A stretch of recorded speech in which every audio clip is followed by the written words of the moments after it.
Good evening and welcome in. Tonight we are arriving at a quiet doorway into the world of Niccolò Machiavelli and into the older, narrower streets of Florence where his ideas took shape.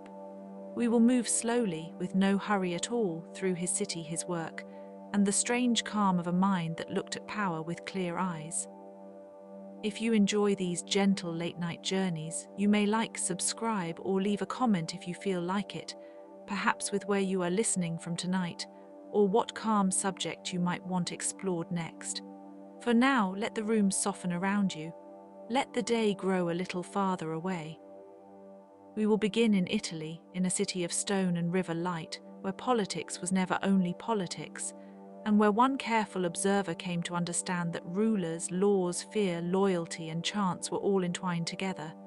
And so, very quietly, we begin. Florence in Machiavelli's lifetime was a city of beauty, but also of noise beneath the beauty. It was a place of bankers and cloth merchants, artists and preachers, family rivalries and civic pride. The streets could carry the sound of commerce in the morning and rumor by afternoon. The same city that would later be remembered for paintings, architecture, and human brilliance was also a place of tension, shifting authority, and anxious attention to what power might do next.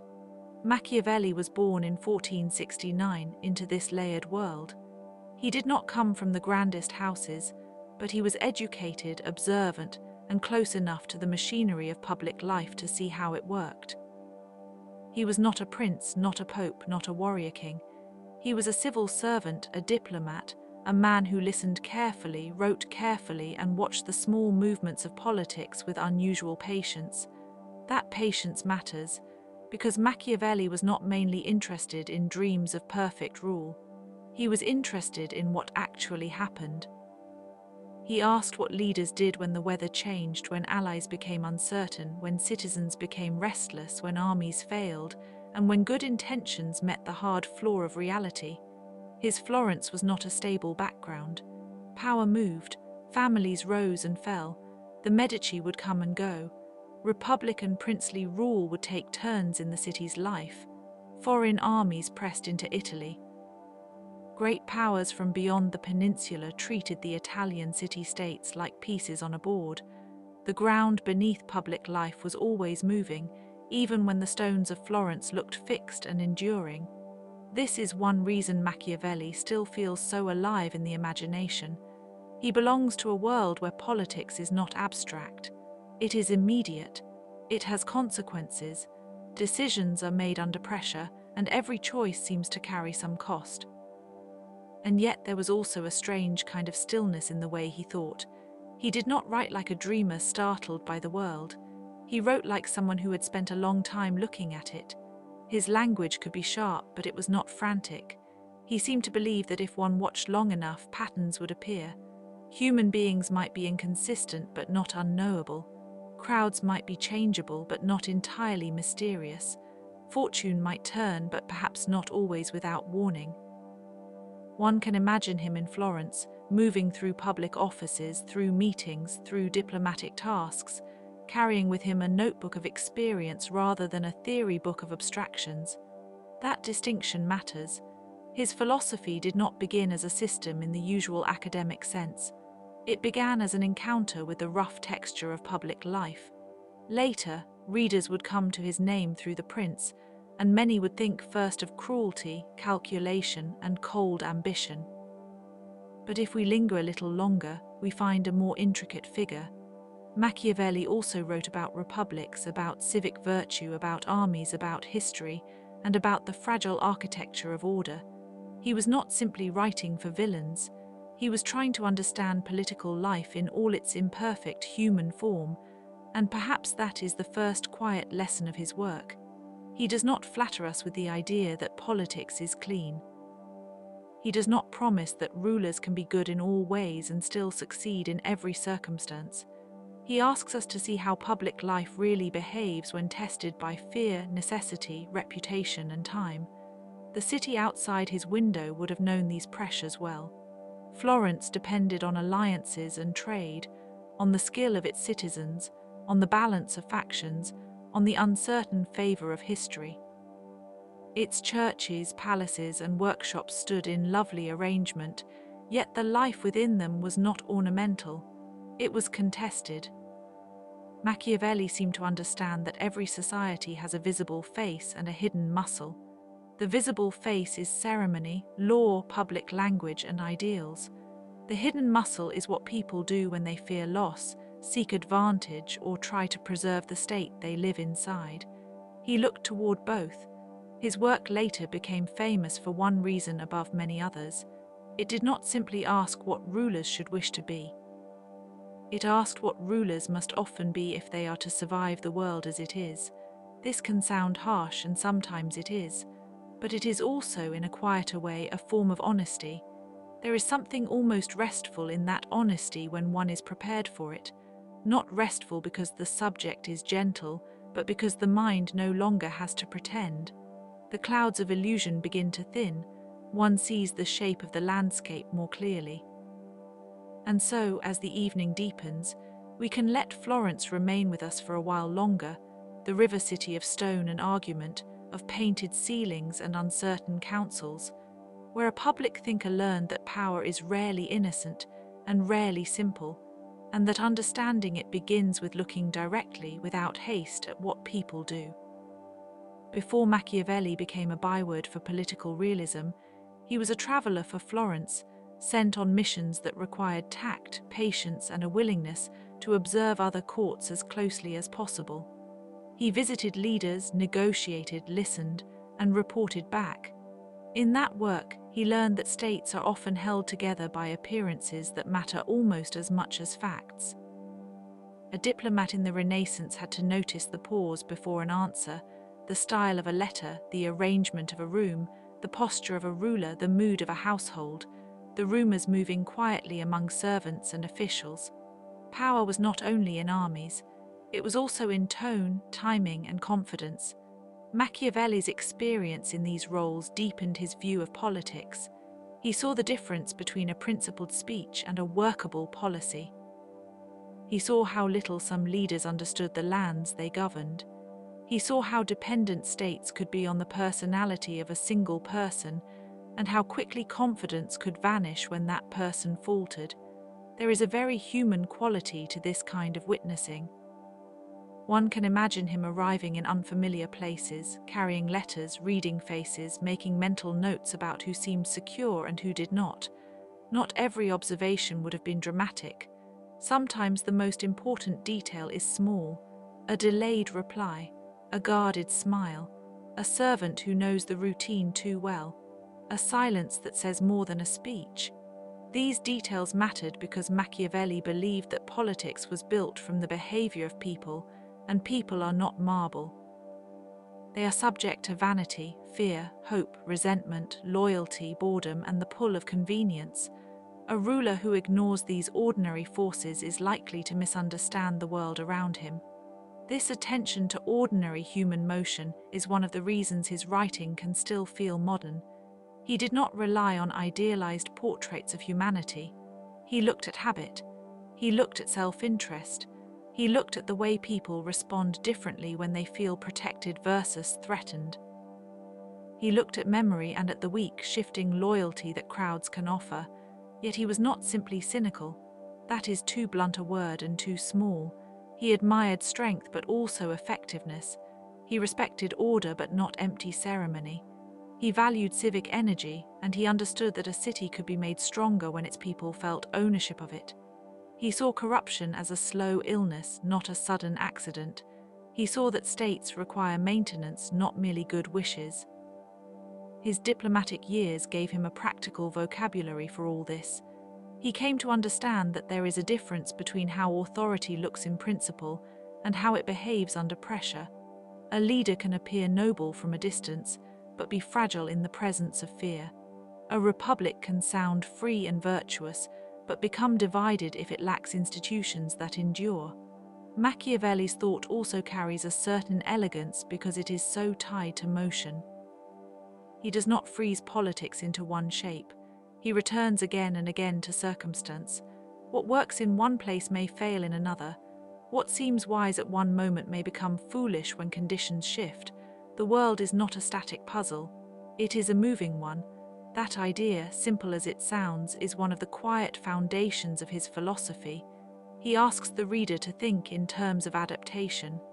He admires those who can respond to change, not with panic, but with disciplined attention.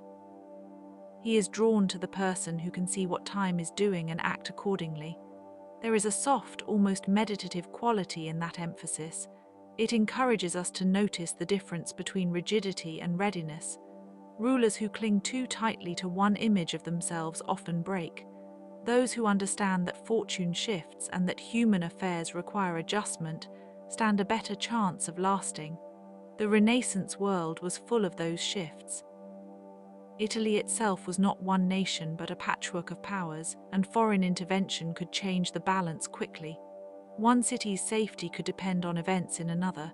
Alliances were delicate. Trust could be useful and dangerous at once. Machiavelli learned in that atmosphere that political life rewards those who can read the room and the decade and the era. He was, in this sense, a listener, not only to people but to patterns. His prose often sounds brisk because he trusted what he had seen. He wanted his readers to see it too. He did not want them drifting in flattering illusion. He wanted them awake to consequence. And yet, for a bedtime hour, there is a gentle use in that wakefulness. We need not treat his severity as a burden. We can simply watch it from a distance. We can notice how carefully he observed, how much his work depended on attention, and how his philosophy grew from a life spent among letters, envoys, councils, and changing faces. The listener might imagine a corridor in some Florentine building, dim at the edges, with footsteps echoing lightly on stone. Somewhere in that space, an official waits with a message. Somewhere beyond it, a decision is being shaped. Machiavelli is there not as a hero in shining armor, but as an attentive presence, making sense of the machinery around him. That is enough for now. We can keep moving slowly and let the broader shape of his thought come into view in the same patient way he would have preferred, through observation, not ornament. When people speak of Machiavelli, they often speak first of the prince. The book has traveled far from the world that produced it, and in some ways it has become larger than its own pages. It has been quoted, misquoted, condemned, admired, and simplified. But at its heart it remains a compact, sharp attempt to answer a difficult question. How does power actually work? That question is not always comfortable. It asks us to separate wish from method. It asks whether a ruler can afford to be only good, or whether politics sometimes rewards a harder form of intelligence. Machiavelli does not answer with a comforting ideal. He answers with examples, with historical memory, and with hardened caution. He writes about appearances because appearances matter. He writes about fear and love because both shape obedience, but not in identical ways. He writes about fortune because human plans do not unfold in a vacuum. He writes about force because sometimes power is maintained by the possibility of force, even when force is not used every day. To modern ears, some of this seems severe, but the book was born in a turbulent age. Italy had become a stage for competing rulers, invasions, and instability. A weak leader could bring ruin. A poorly timed mercy could invite disorder. A badly judged alliance could break a state apart. Machiavelli was trying to say that power must be understood in relation to danger, not in the clean comfort of theory. And yet, one should not think of the prince as a mere celebration of cruelty. That would be too simple. The work is more closely interested in success, durability, and statecraft. Its pages are often concerned with whether political order can be preserved. In that sense, the book reflects a deep anxiety about collapse. It is less a trumpet blast for wickedness than a field manual for unstable times. There is also something uncanny about the book's tone. It is direct, almost bare. It does not decorate its claims with long ceremony. It seems to trust that readers will follow the argument if the argument is clear enough. This clarity can feel cold, but it can also feel calming in a strange way. One always knows where one stands with Machiavelli. He is rarely pretending. That honesty may be one reason the book has endured. People return to it when they are tired of euphemism. They return to it when they suspect that public life contains unspoken rules that polite language refuses to name. They return to it because it can seem to say, quietly and without embellishment, that the world is not built from noble intentions alone. Still, if one reads carefully, there is more than one Machiavelli in The Prince. There is the observer of human weakness. There is the strategist. There is the man who believes that founders matter, that strong institutions matter, and that leadership requires more than inherited status. There is also the Italian patriot, anxious over his country's vulnerability, hoping for some form of renewal. That last element can be easy to overlook. He was not writing from a place of indifferent distance. He cared about the fate of Italy. He watched a fragmented peninsula stand exposed to larger powers, and he wanted to understand why stronger states endure while weaker ones falter. His realism was tied to concern, so the practical mind at the center of the book is not empty of feeling. It is disciplined by experience. It has looked at war, failure, ambition, and instability, and it has tried to learn from them without flinching. One of the quieter lessons in this is about reputation. Machiavelli understood that people respond not only to what is true, but to what seems true. A leader must often manage perception because public life is partly a theatre, yet this is not merely deception for its own sake. It is a recognition that human beings are visual, social, and impressionable creatures. We are moved by signs as much as by arguments. This can sound bleak, but there is a certain plain comfort in seeing how the machinery works. A hidden mechanism is less frightening once it is named. Machiavelli names it. He names the need for adaptability, for strength, for judgment, for timing. He names the fact that a ruler who always tries to appear gentle may fail if the situation requires firmness. He names the fact that political life asks for choices made under pressure, not in a perfect world. The famous harshness of the book is part of its afterlife, not the whole of its meaning.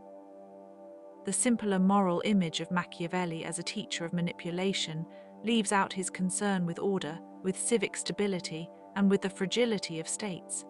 It also leaves out the sorrowful intelligence behind the text. One can sense that he knows how costly political failure can be, and because he knows this, his writing can feel almost like someone speaking in a low voice across a long table, careful not to waste words. He does not linger in ornament. He moves toward the core. He seems to believe that reality is serious enough without embellishment. For the listener at the edge of sleep, this can be a strangely soothing mode. It removes excess. It leaves the shape of things. Not every philosophy invites rest, but some forms of clarity do. Machiavelli offers a kind of plain lantern light, enough to see the road, not enough to dazzle the eyes. So we can let The Prince remain in the room with us as a book of sharp corners, but also of disciplined thought. It is famous because it disturbs expectation. It endures because it asks a question every age must answer in its own way. What does it take to preserve a world that is always almost slipping out of order? It would be a mistake to imagine that Machiavelli cared only about princes. Another major part of his thought belongs to republics, to civic life, and to the long work of keeping a political community alive. In his writings on Livy, he turns toward Rome, toward history, and toward the patterns by which states can be strengthened or weakened over time. This aspect of his philosophy is often less famous, but it is essential. Machiavelli was fascinated by republics because they involved citizens, institutions, conflict, and renewal. A republic is not kept alive by one glorious person alone. It survives through procedures, habits, laws, and a shared sense that public life matters. That makes it more complicated, but also more resilient when properly maintained. He did not romanticize republics either. He knew they could be divided, self-interested, and vulnerable to corruption. But he believed that conflict, if managed well, could sometimes produce strength. This is one of his more unusual ideas. He does not always treat disagreement as an illness. At times, he sees it as a force that can, if structured properly, keep a republic awake, that notion feels quietly modern. We often imagine harmony as the purest good, yet Machiavelli suggests that a healthy public order may need tension, debate, and competing interests, so long as these are framed within stable institutions. In other words, a republic does not need the absence of conflict. It needs forms strong enough to contain conflict without collapse. This is a delicate thought, and a valuable one. It shifts the question from whether conflict exists to whether a society has learned how to use it. Can rivalry become energy rather than ruin? Can ambition be bounded by law? Can citizens remain engaged without tearing the whole fabric apart? Machiavelli's Rome was not the Rome of marble tourist postcards, but the Rome of historical example, of discipline, civic struggle, and expansion. He admired the way Roman institutions seemed to absorb pressure, at least for a time. He studied how a state can build durability not by avoiding all trouble, but by responding to it intelligently. He also understood the importance of military organization. A republic that depends too heavily on mercenaries or on forces not invested in its fate is precarious. This was not an abstract concern. Italian states had learned the danger of relying on soldiers whose loyalty could be purchased elsewhere. Machiavelli wanted citizens to feel ownership of their defense and more broadly of their political world. The result is a philosophy that is both stern and civic-minded. He is not interested in passive obedience alone.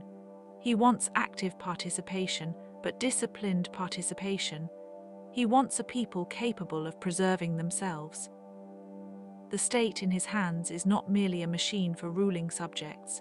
It is a shared structure that requires the labor of those inside it. There is something moving in that.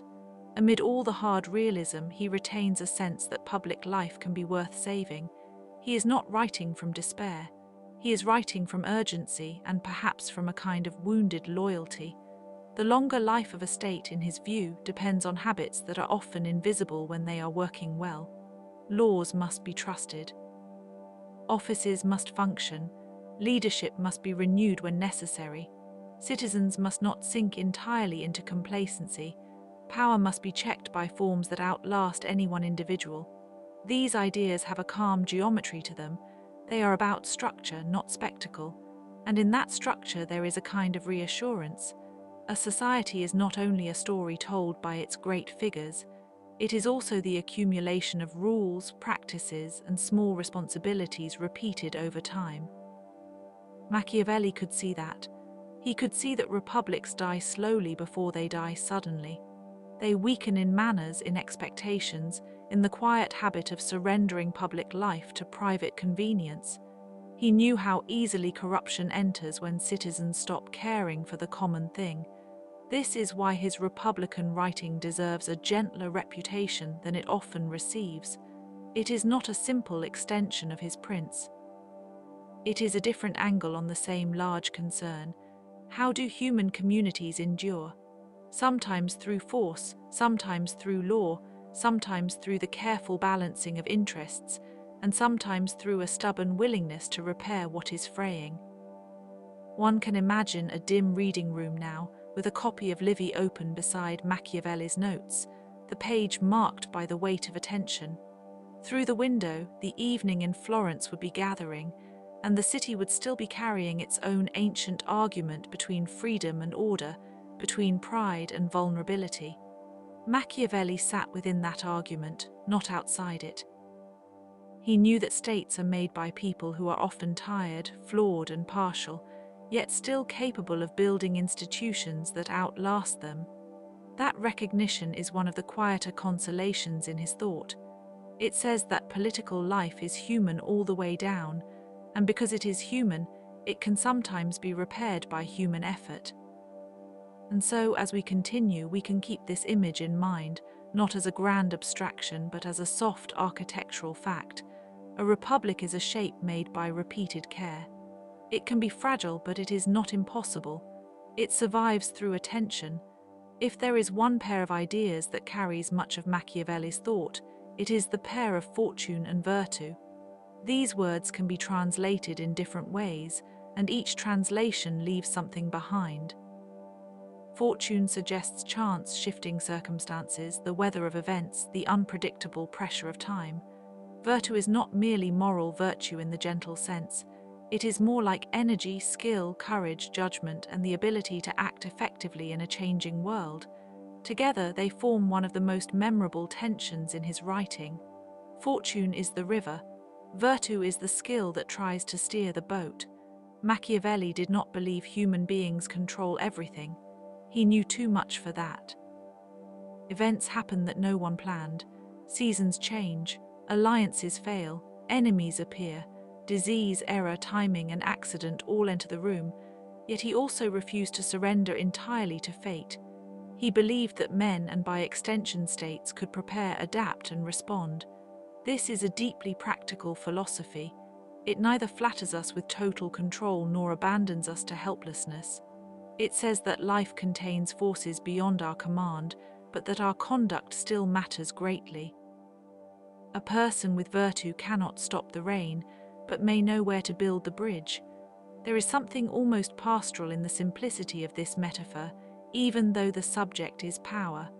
Machiavelli often uses strong images of flow and pressure because politics is not still. It moves, it swells, it floods, it erodes. To think politically in his sense is to think dynamically. This idea may be one reason he continues to interest readers far beyond politics. It touches ordinary life too.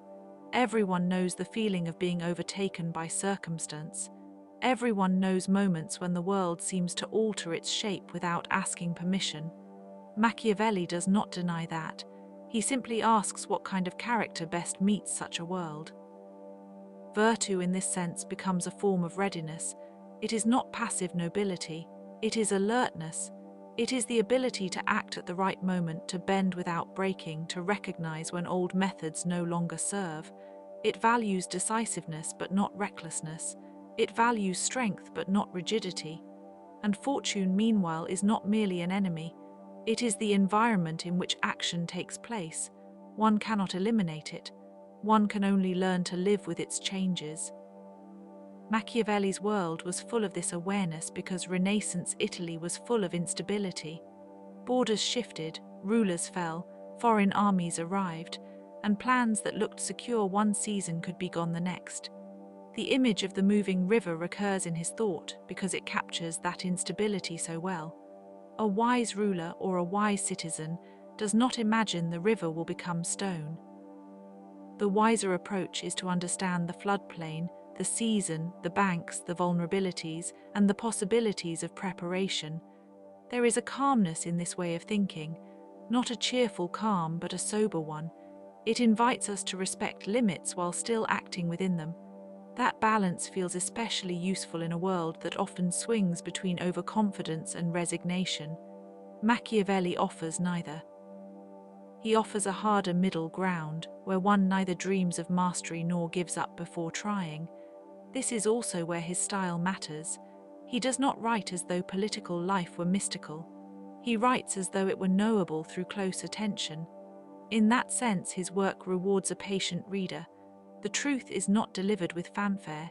It emerges through repeated examples, through historical comparison, through the steady accumulation of insight.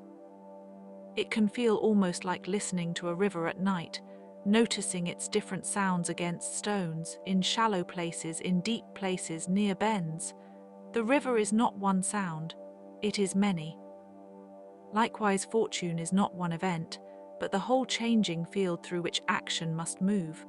Machiavelli's answer to fortune is never pure optimism. It is instead a disciplined trust in human capacity. He believes some people can rise to circumstance and some cannot. He believes preparation matters. He believes the right leader must know when to wait and when to strike, when to be cautious and when to be bold. Yet he never claims these judgments are easy. Indeed, their difficulty is part of the point. Good political action depends on timing, and timing is one of the most subtle arts in human affairs. It cannot be reduced to rules alone. It depends on perception, character, and experience. For that reason, Machiavelli sometimes sounds less like a theorist than a seasoned observer of weather. He notices signs.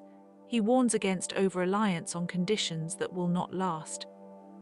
He reminds us that success can make people careless, and that carelessness is often punished by the very instability it ignored.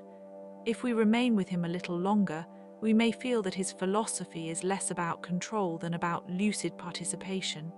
It asks us to enter the world awake, to understand that uncertainty is normal, to meet it with craft, energy, and measured courage. And as the listener relaxes into that thought, it may seem less severe than it first appeared.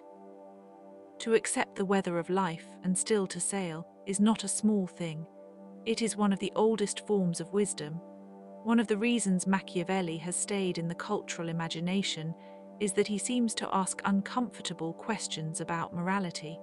Must a ruler always act in the ways private morality praises?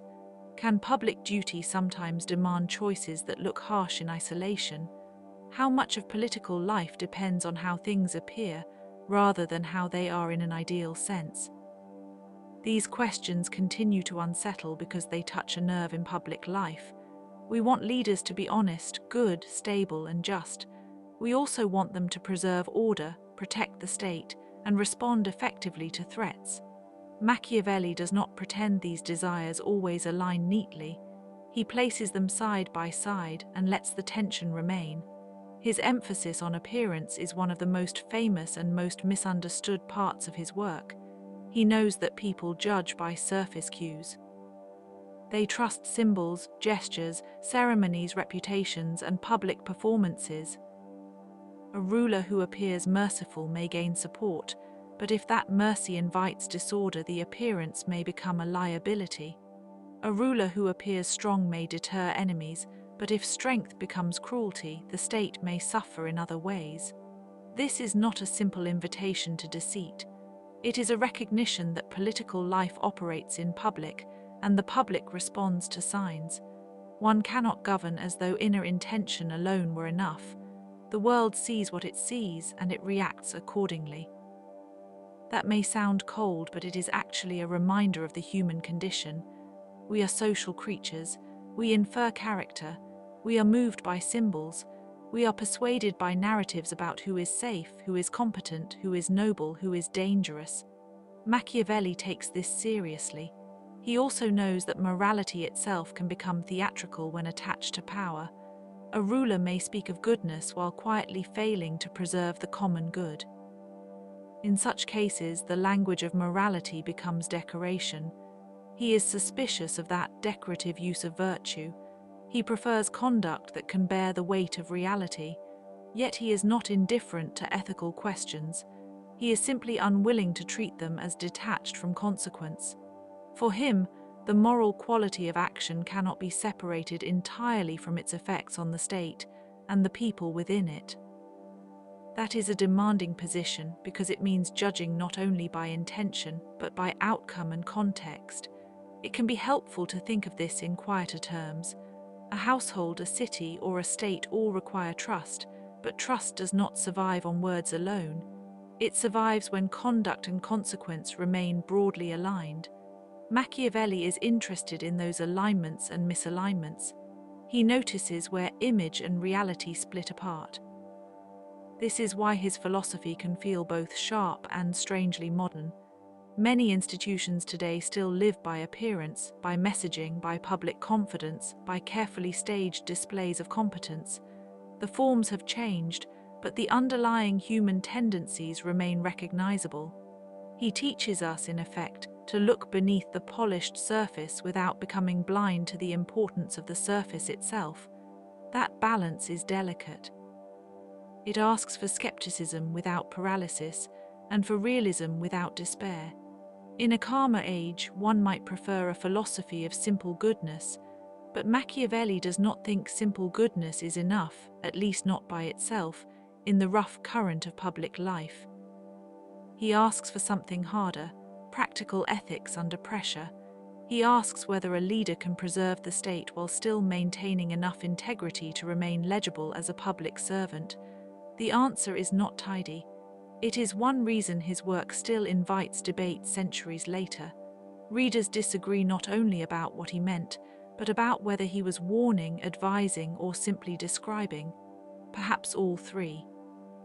Perhaps he was trying to record the structure of political necessity while quietly regretting that necessity exists at all. That possibility gives his writing a subtle sadness. He is often described as hard, but hardness can protect tenderness. He knew what states could lose when leaders were weak or foolish. He knew what violence cost. He knew what instability did to ordinary life. There is a human seriousness underneath the famous sharpness.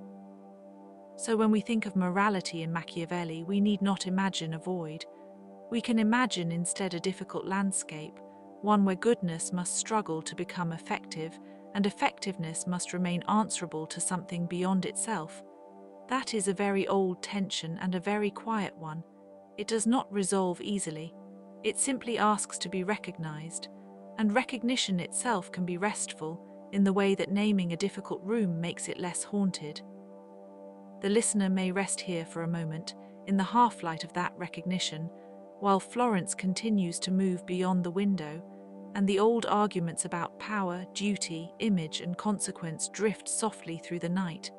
Machiavelli's life did not remain securely within the world of public office. After political changes in Florence, he fell from favor and was pushed into exile from the work he had known. This is often one of the most poignant parts of his story, because the thinker who had studied statecraft with such clarity now found himself cut off from active politics. Exile changes the sound of a life.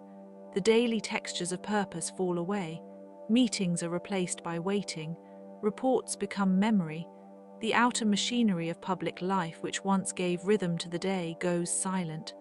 For Machiavelli, this silence became fertile, though not easy. In that time he wrote, he reflected.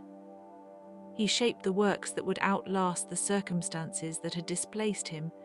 There is something quietly moving about this transformation. A man separated from office turns toward language. A public thinker becomes, for a while, a private one. The world that had been immediate becomes something to be studied at a distance. His letters and writings from this period suggest a mind that did not shut down. Instead, it continued to work, perhaps more intensely than before. There is often a deepening of thought when a life is interrupted. One can no longer merely act. One must also understand. The internal world gains force when the external one goes quiet. This is true in many lives, not only his. Periods of removal can become periods of clarity. One notices what mattered most when it is no longer at hand. One sees the architecture of a career, a city, a friendship, a whole world, only after stepping outside it. Machiavelli's exile also reminds us that philosophy is not always produced in the halls of power. Sometimes it is sharpened in absence. The distance makes the structure visible. The loss makes the questions cleaner. He had spent years among diplomacy and administration. Now he had time, discomfort, and a reason to think deeply about what he had seen. It is easy to imagine the contrast between his public life and the quiet of his later work. In the day, perhaps he occupied himself with the small practicalities of survival. In the evening, he turned inward toward books, history, and observation. The rhythm itself feels human and gentle, even though the circumstances were hard. There is also a kind of dignity in this phase. He did not become irrelevant simply because he lost office. He kept making meaning. He kept writing with the disciplined eye that had once served his city. In this way, exile did not erase him, it refined him. Of course, exile can be bitter. It can sting with humiliation. It can sharpen memory into longing. Machiavelli was not a saintly figure floating above his disappointment. He knew what he had lost. He knew the pain of exclusion, but he did not let the pain end his work. And perhaps that is another part of his philosophy, though not always stated directly. That thought can survive disappointment, and sometimes becomes more exact because of it. A mind dislocated from comfort may see more clearly how power operates, because it is no longer protected by it. This does not make suffering noble in itself. It simply acknowledges that interruption can produce perspective. The quiet after public noise can reveal what the noise concealed. In his case, the exile years become a bridge between the practical world he had served and the lasting books he would leave behind. He could no longer shape policy directly, but he could shape the memory of policy, and from memory, theory. That is a different kind of influence, slower perhaps, but broader in time. His writing from this period carries a thoughtful, almost patient force. One senses a person who has seen enough to distrust easy answers. He is still interested in action, still interested in statecraft, but now from the standpoint of one who has paid attention to loss. That makes his philosophy feel less like a manual and more like a record of lived knowledge. It has scars, though the scars are literary. It remembers what it means to be cast aside by the very world one tried to serve. And in the stillness of a late hour, there is something comforting about that endurance. Not comforting because exile is pleasant, but because the mind can continue. Work can continue. Thought can continue. Even when the door to public life closes, another kind of door remains open. Machiavelli's years away from office are thus not a side note. They are part of how his thought matured. They teach us that philosophy is often born in the gap between participation and removal, between having a hand on the lever and watching the machine from a distance. It is a quiet, reflective lesson. The listener can let it settle slowly, like dust in evening light, while the city of Florence recedes into history and the written word remains. Few names in political thought have become as transformed by reputation as Machiavelli's. To many people, his name now means manipulation, cunning, and cold strategy. But the man behind the reputation is more complicated than the label suggests. He was a human being in a difficult time, shaped by civic service, exile, literary ambition, and a sincere concern for the fate of his country. Reputation, in a way, is one of the subjects he himself would have understood well. Public figures are often reduced. Their complexities are compressed into symbols that travel more easily than truth. Machiavelli knows, or seems to know, that the public world prefers shorthand. It likes a face it can recognize. His own face became one of those faces. The shorthand took hold. Machiavellian entered the language as a description of clever but morally suspect political behavior. Yet the full body of his work resists such a simple capture. He wrote history, comedies, letters, military treatises, and political reflections. He was interested in the whole texture of civic life. A reputation can be both revealing and misleading. It reveals what people fear or admire in a thinker, but it can also hide the larger field of concerns from which the thinker emerged. In Machiavelli's case, the label Machiavellian often obscures his longing for strong, durable public order and his attention to republican institutions. He was not detached from emotional life either. His letters show wit, frustration, intimacy, and the ordinary human tone of someone who lived through rejection and change. One can sense a person who knew the bitterness of setback, but did not surrender humor or alertness. There is a small grace in that. Great thinkers are sometimes imagined as granite-like figures, but most are more delicate than the legends suggest. They worry, joke, endure, and return to work. Machiavelli was no exception. The same mind that wrote severe counsel also wrote with playfulness in other contexts. The range matters. We might imagine him at a desk, a little weary perhaps, but still inclined to notice the oddity of people, the vanity of pretenders, the habits of courts, the recurring weaknesses of ambition. He had the eye of someone who had spent too long watching politics to be surprised by human inconsistency, yet not too long to lose interest in it. His famous reputation also says something about our own habits of reading. We often want thinkers to be simpler than they are. We want a clean moral position, a neat slogan, a single lesson. Machiavelli refuses that comfort. He is both severer and more civic than the caricature allows. This complexity can be soothing if we let it be. It reminds us that serious thought seldom fits inside a single word. It reminds us that public labels are often rough tools, useful for conversation, but insufficient for understanding. Beneath the label there is a person, and beneath the person a context, and beneath the context a long line of events. Machiavelli's own context included a city that prized sophistication, a peninsula under pressure, and a career interrupted by political change. His reputation was built later by readers who took one strand of his work and stretched it into a symbol. That symbol became powerful. It still is, yet the symbol is not the whole man. He was a reader of history, a writer of comedies, a servant of Florence, a frustrated exile, a practical analyst of force, and a citizen who cared deeply about civic survival. The reputation simplifies, the life complicates. There is wisdom in keeping both in mind. The simplified reputation tells us why he unsettles people. The fuller life tells us why he continues to matter. Between them lies the real work of interpretation, quiet and patient. And perhaps this is a useful bedtime thought as well. People are rarely captured entirely by what is said about them. Cities are not only their legends, books are not only their reputations, ideas are not only the most famous sentence attached to them. Machiavelli, more than most, would understand the distance between appearance and substance, so we can leave his reputation gently on the table, neither defending it nor accepting it whole. Instead, we can look at the man, his circumstances, his writing, and the long echo he left behind.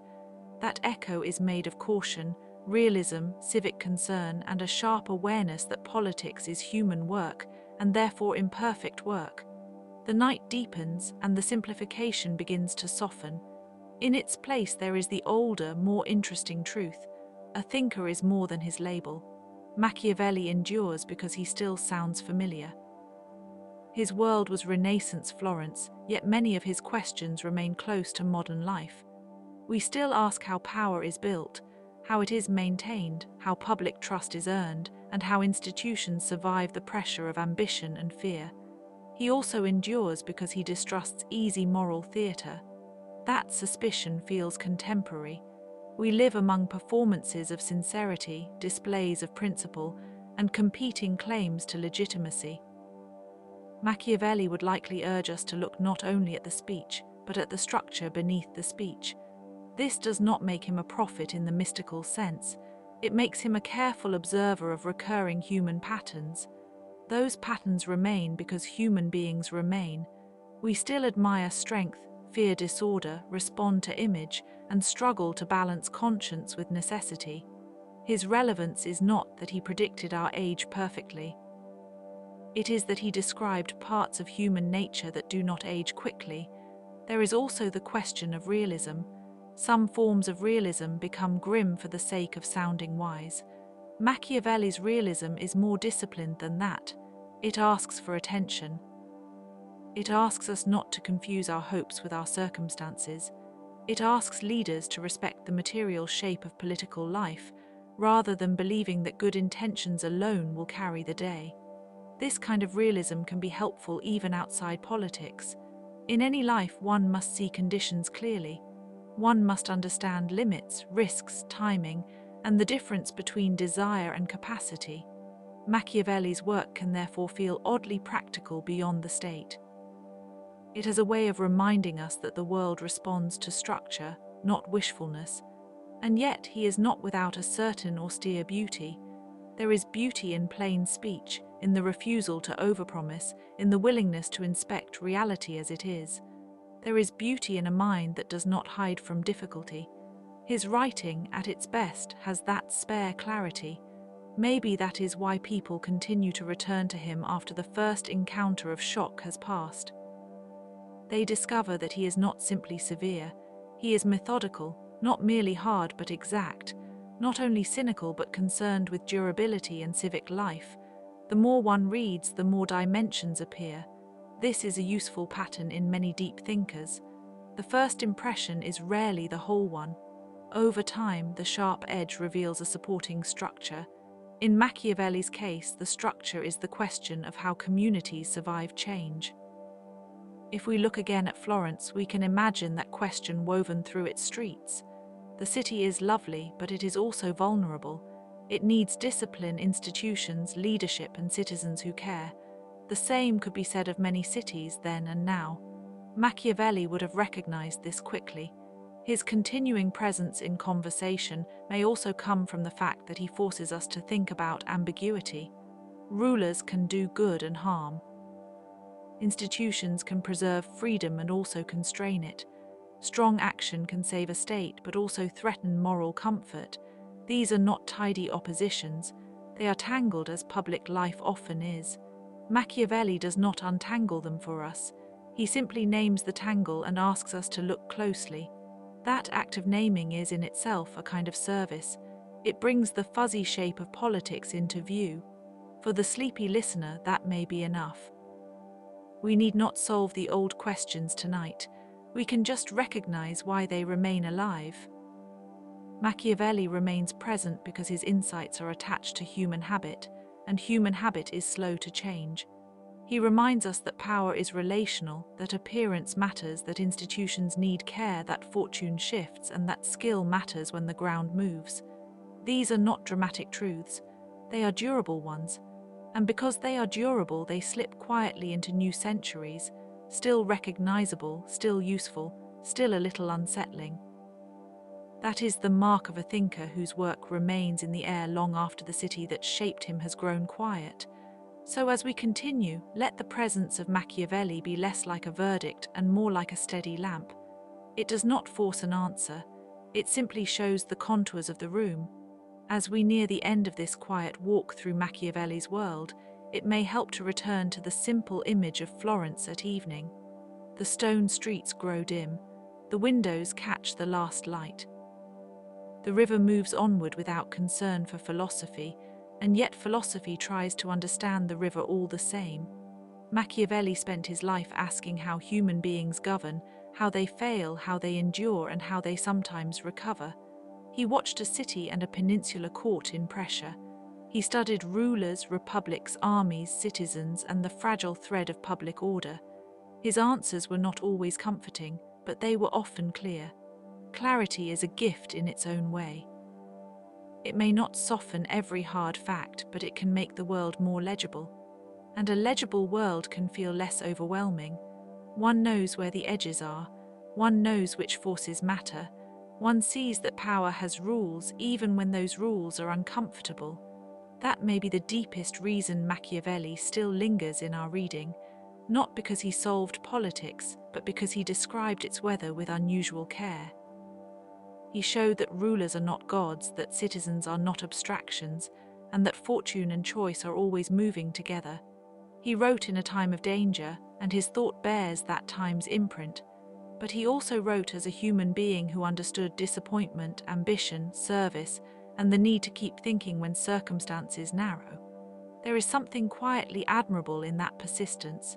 If one listens at the right pace, his philosophy does not only speak of power, it speaks of attention. It asks us to notice what actually happens, rather than what we wish would happen. It asks us to respect change, to value readiness, and to understand that public life is made of ordinary people trying, sometimes imperfectly, to hold things together. And perhaps that is enough for the night. Not a final answer, but a little more understanding. Not a sharp ending, but a gentle settling. The old city continues to exist in memory, the writer continues to speak in his pages, and the listener can let the subject drift away without strain. So we leave Machiavelli there in Florence and in exile, in counsel and in reflection, in the tension between ideal and necessity. His world remains a little stern, a little wary, and very human. Let that hum softly as you rest. Let the city fade. Let the thoughts become lighter. And in the calm that remains, may the river of the evening carry everything a little farther from the shore. Before sleep closes the subject entirely, it is pleasant to linger a little longer with the Florence that made such a mind possible. The city was never only a backdrop. It was a living workshop of cloth, banking, ritual, street noise, family memory, civic pride, and sudden alarm. Long before Machiavelli wrote his books, Florence had already learned the art of balancing beauty and pressure. Its towers rose above narrow lanes, some belonging to old noble families, some to merchant houses, some to guilds that quietly organized the working life of the city. In the daylight, the city could seem orderly enough, but beneath that order there were rivalries, debts, alliances, ambitions, and private loyalties that braided through every public act. A city like that teaches political thought almost by accident. One need only watch carefully. The Arno moved through Florence with a kind of patient indifference. It reflected bridges, carried weather, and sometimes reminded the city that nature kept its own schedule. Floods were not unknown. Markets had to shift. Foundations had to be repaired. Human institutions, so proud of their designs, had to make room for mud, moisture, and the ordinary uncertainty of living near a river. There is a quiet lesson in that. Great systems always rest beside older forces. Machiavelli understood the older forces of human life with unusual attention. He knew that men and women do not act only from principles, but also from fear, habit, pride, memory, and hope. He knew that reputations are built slowly and lost quickly. He knew that public trust can be gathered over many years and broken in a moment. Such insights may sound simple when said slowly, but their simplicity is the result of close observation. It is worth remembering that he was not writing from a sealed tower. He was writing from within a republic that had already seen triumph, coercion, faction, and reversal. Florence had long memories. So did the surrounding lands of Tuscany, where hill towns watched one another across valleys, where roads wound through olive groves and cypress lines, where older Etruscan traces still lay beneath later roads and churches. Even in Renaissance Italy, the ground was layered with older lives. The Etruscans themselves remain one of the softer mysteries of the ancient world. Their cities were once powerful, their tombs rich with painted scenes, their language only partially understood. In Italy, so much is built atop what came before. A modern footstep may pass above a buried road, a vanished house, a fragment of wall. Florence was no exception. It stood in a landscape where the past was never fully gone, only buried under use and time. This sense of layering suits Machiavelli's thought. He was always aware that present arrangements rest on older habits. Institutions do not begin cleanly. They inherit customs, resentments, privileges, and fears. A republic is never born in a vacuum. It arrives among memories. Even a brilliant reform must contend with what came before it. That is one reason his work remains so adaptable, and also why it is so often misunderstood. People sometimes search his pages for a single harsh command, as though the books were meant to deliver a simple rule of domination. But they are more often studies in contingency. He asks what can be done when conditions are unstable, when virtue is not rewarded automatically, when rivals are active, and when fortune changes direction. Fortune in his world was not merely luck in the modern casual sense. It was a force of movement, a reminder that human plans are always provisional. Fortune could be imagined as a river in flood, and that image itself comes close to the world of Florence. A prepared bank can guide water, an unprepared one may wash away. The metaphor is calm, but it is also exact. Skill matters, but it does not abolish the current. In some of the older Roman stories, fortune was honored almost like a goddess, capricious and generous in turn. Medieval and Renaissance thinkers inherited many such images, and Machiavelli adapted them into political prose. Yet even that adaptation feels rooted in a much older habit of mind. The attempt to name uncertainty without pretending it can be eliminated. Human beings have always built small systems of meaning around weather, harvest, disease, war, and succession. The names change, the anxiety remains recognizable.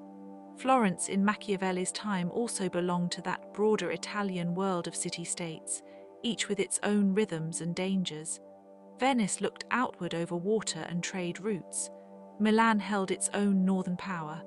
Rome carried the gravity of papal authority and ancient memory. Naples had its own layered history, part kingdom, part crossroads, part prize. Smaller places too had significance: Ferrara, Mantua, Siena, Pisa.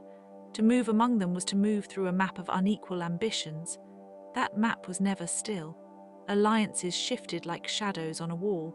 One marriage, one death, one treaty, one invasion could alter the balance. Italy had been a mosaic of powers for centuries, but in Machiavelli's lifetime the mosaic was under severe strain. French armies came down from the north. Spanish influence grew. Imperial and papal claims overlapped. Local rulers maneuvered in a landscape where every success invited reaction. A listener drifting towards sleep may not need all the particulars, but it can be calming to imagine the broader pattern. Italy was a place of splendid density, where a traveller might pass from one jurisdiction to another in a day, where dialects changed, where customs shifted at the edge of a bridge or at the gate of a walled town.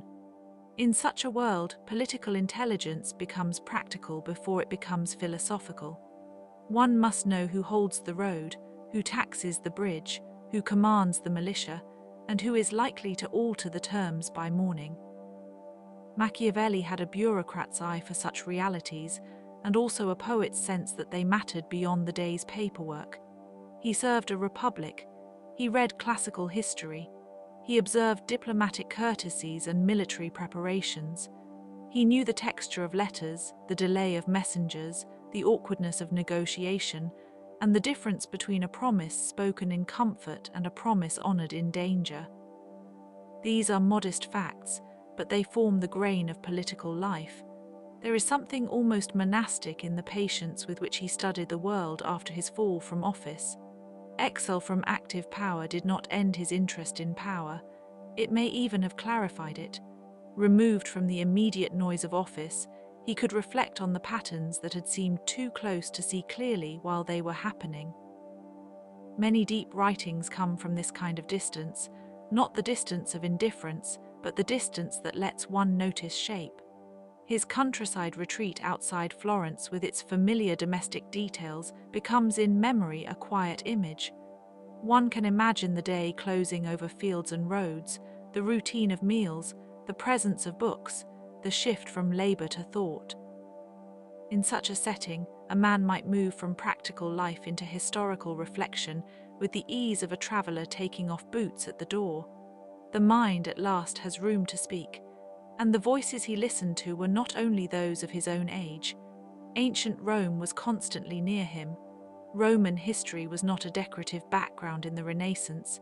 It was a living archive of examples, arguments, warnings, and fantasies of renewal.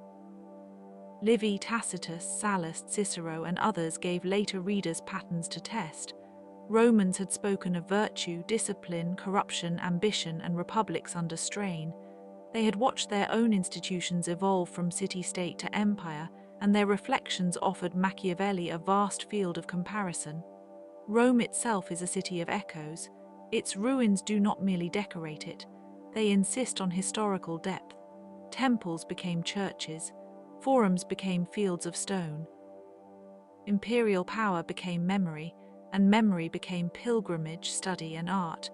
When Machiavelli looked toward Rome, he was not only looking toward political models, he was looking toward a civilization that had already fallen, adapted, transformed, and survived in cultural fragments. That kind of survival is one of the strangest human achievements. The ancient world offers many such survivals. Egypt continued through dynasties and conquerors. Greece endured in language and philosophy, even when its political independence faded. The Near East preserved layers of sacred and royal memory in cities rebuilt many times over. Civilization, seen from a distance, is less like a straight line than like sediment in a riverbed, with older layers still affecting the current. Machiavelli, so attentive to change, understood this in his own way. He did not live in the distant serenity of scholarship alone. He lived among practical men in a place where policy could become urgent overnight. That urgency helps explain why his prose is often so direct. He writes as if the window is open and the weather may change. There is no room for ornamental delay, yet beneath the directness there is still care. He sorts causes from appearances, moods from structures, personal failures from systemic weakness. A careful mind can be firm without becoming loud. One of the quiet pleasures of reading him is noticing how often he turns to examples. Example is a humble instrument. It does not proclaim a universal law on the first line. It says, look here, then here again.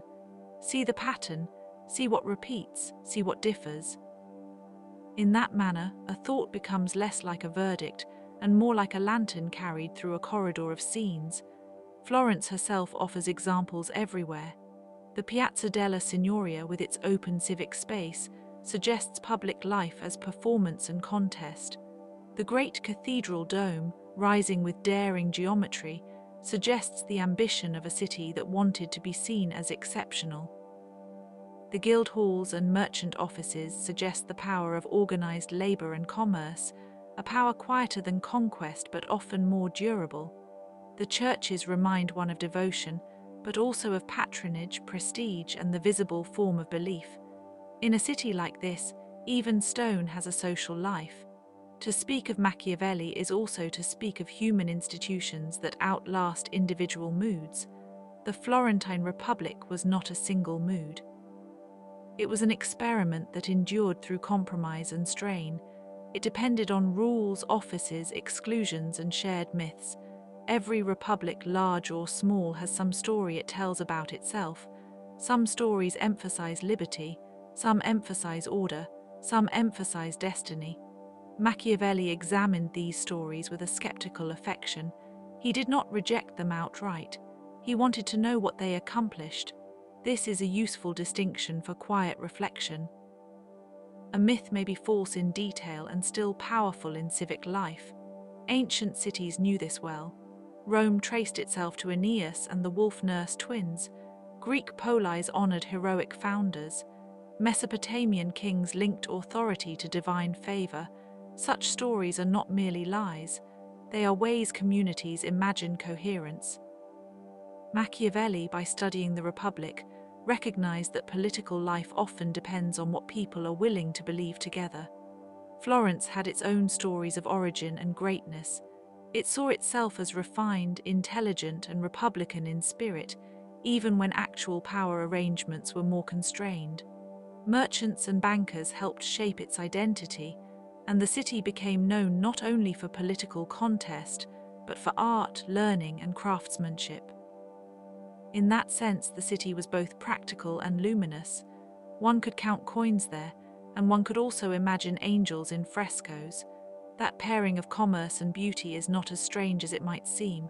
Human communities often use wealth to make visible what they value. A tapestry, a chapel, a manuscript, a bridge, a palace courtyard, a public fountain. These are all ways of saying that the city wishes to endure and to be admired. Machiavelli, who wrote so plainly about necessity, lived among people who still made room for splendor. The tension between necessity and splendor is part of Florence's enduring charm. The strange thing is that political thought often becomes clearest when the city around it is not at peace. Crisis has a way of sharpening questions. During stable periods, institutions can appear natural, almost invisible. During collapse or danger, their mechanisms come into view. Who decides? Who obeys? Who enforces? Who persuades? Who is protected? Who is left aside? Machiavelli's era asked these questions every day, whether or not one wished to answer them. He was also concerned in a gentle and practical sense with endurance, not the dramatic endurance of hero tales, but the ordinary endurance of institutions that keep functioning under strain. Armies need discipline, offices need procedures, citizens need trust, leaders need judgment. A republic cannot rely forever on enthusiasm alone. It needs forms that survive fatigue, rivalry, and misfortune. That may sound unglamorous, but history is often built from unglamorous continuities. One might think of ancient roads here, straight and patient across changing landscapes. Roman roads linked towns, military outposts, ports, and provinces. Many later paths in Italy and beyond followed their lines. The roads themselves are a good metaphor for political order. They do not eliminate distance, they make distance traversable. They are built not for spectacle but for connection, and once made they shape the life that moves upon them. Machiavelli's realism has sometimes been taken as coldness, but it may be better understood as respect for structure. He was unwilling to confuse intention with result. He knew that good motives do not automatically produce good outcomes. He knew that a well-meaning leader can still damage a republic if he misunderstands the terrain. Such ideas are calming in their own severe way. They teach responsibility without illusion. They invite one to look again before acting. The world around him supplied many reminders that outcomes are not simple. A city could be glorious and vulnerable. A family could be established and then suddenly fall. A church could be majestic and politically entangled. A treaty could be solemn and short-lived. Even the language of honor could be used to hide ambition. Machiavelli read these layers with a steady eye. He was interested in how people actually move through public life and how they justify what they do. There is a literary elegance in his thought that survives the centuries. It is not always elegance in the ornamental sense. It is more like the elegance of a well-made tool. Everything unnecessary has been set aside. The argument is allowed to stand on its own weight. That gives it a certain quiet dignity. In the late evening of reading, such dignity feels almost restful. If one were to wander Florence now and imagine its earlier centuries, there would be many scenes to hold in mind.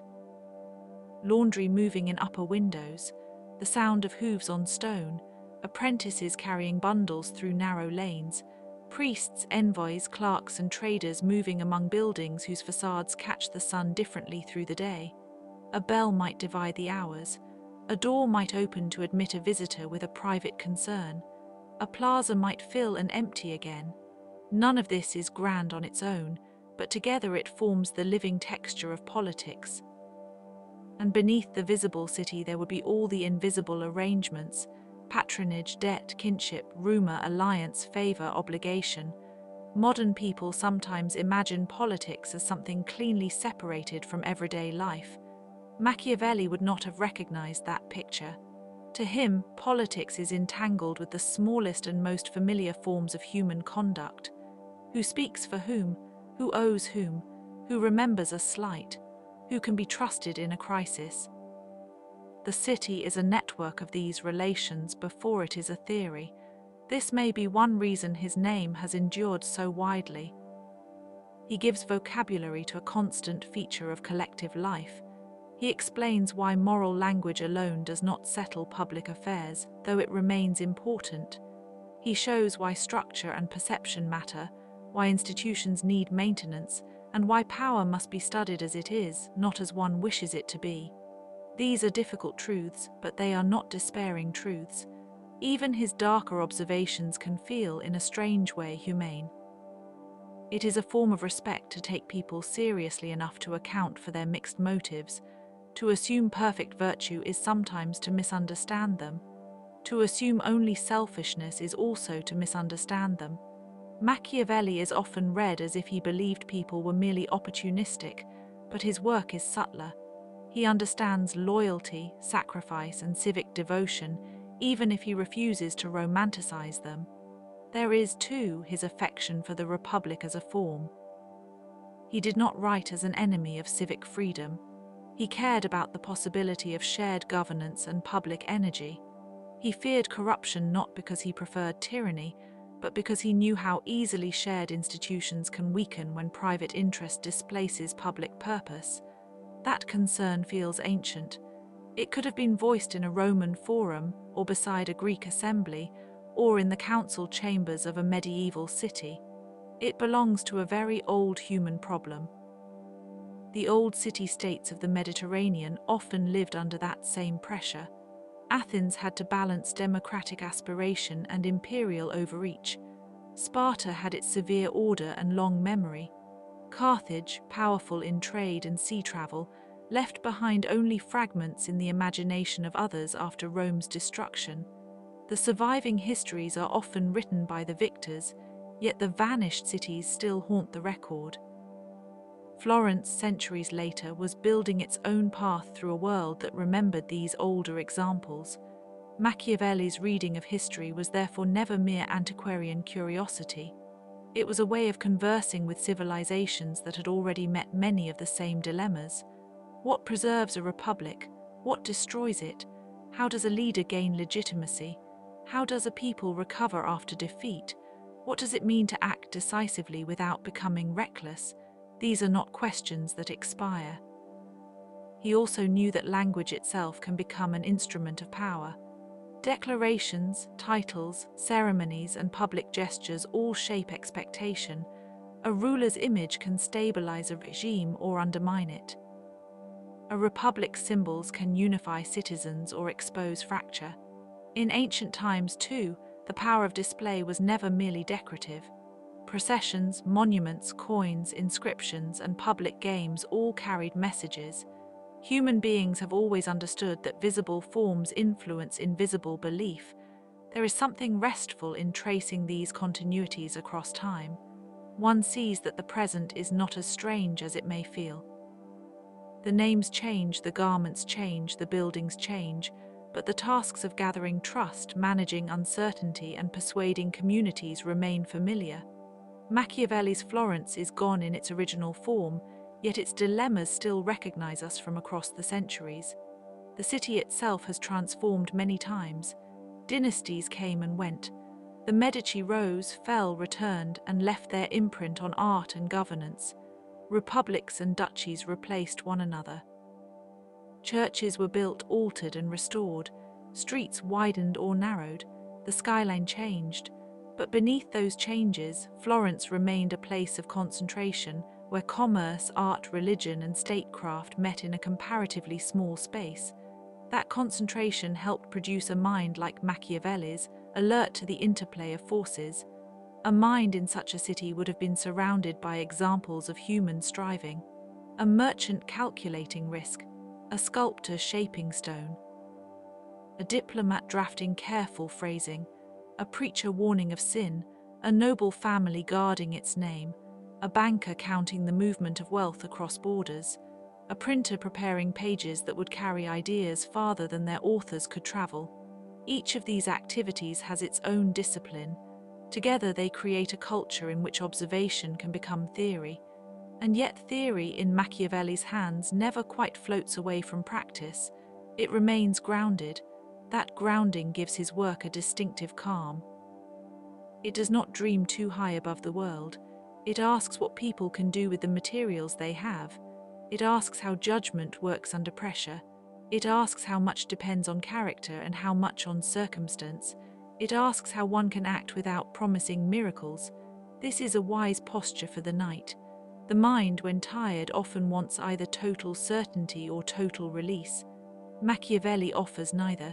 He offers something steadier, a map of possible actions under imperfect conditions. In that respect, he is closer to a navigator than a prophet. The sea is not eliminated, the wind is not commanded, but a course can be chosen. Florence, too, was a city of navigators, though many of them never left inland Tuscany. Their navigation was through social currents, through contracts and councils, through rival household claims and shifting alliances.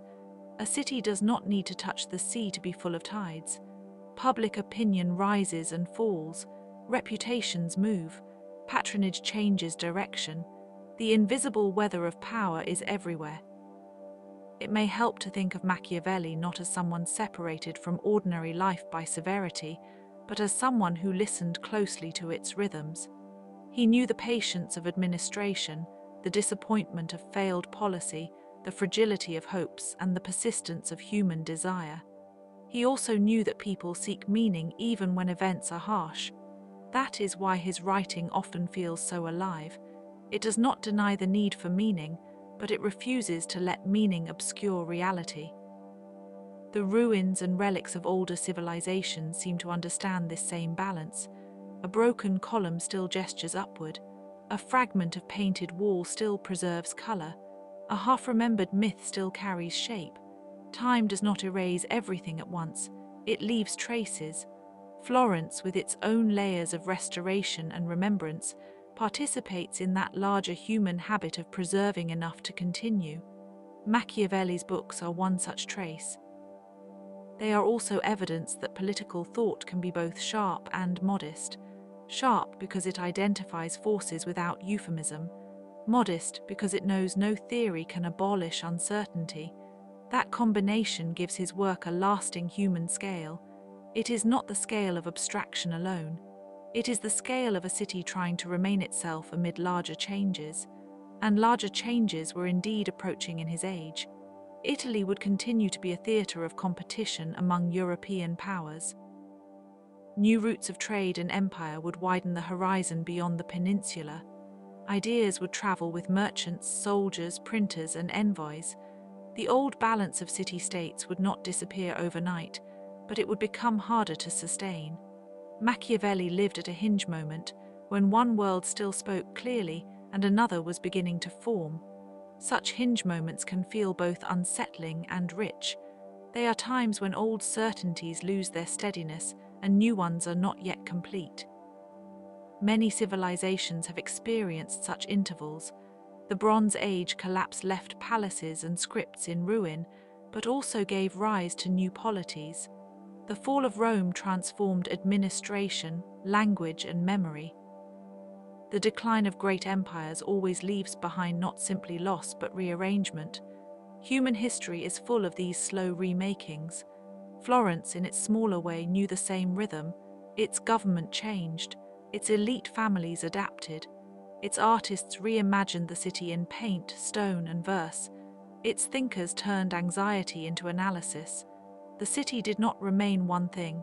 It became, repeatedly, a place of renewal after disruption. That may be why it still feels alive in the imagination.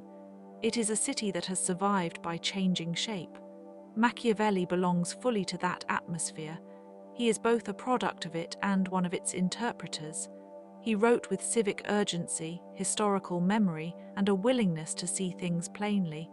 He trusted that humans could learn from examples, even if they rarely learn forever. He trusted that institutions matter, that pride matters, that fear matters, that force matters, and that appearance matters too. None of these truths is isolated. Together they make a pattern. As the pattern settles in the mind, it begins to resemble a softly lit room with many objects in it. Not all are immediately useful. Some are ancient. Some are worn by use. Some are beautiful in a quiet way. A map folded too many times. A key with a dulled edge. A book with notes in the margin. A seal. A ledger. A small carved figure from a longer lost home. History is often like that room. One does not need to master every object tonight. One only needs to notice that they are there. Machiavelli's books are part of that room now. They have survived argument, simplification, condemnation, appropriation, and praise. They are still read because they remain attached to things that do not go away: ambition, governance, uncertainty, and the need for judgment. Their survival says something about the human appetite for unflinching description. We return to them not always because we like what they say, but because they say it in a way that still seems connected to life.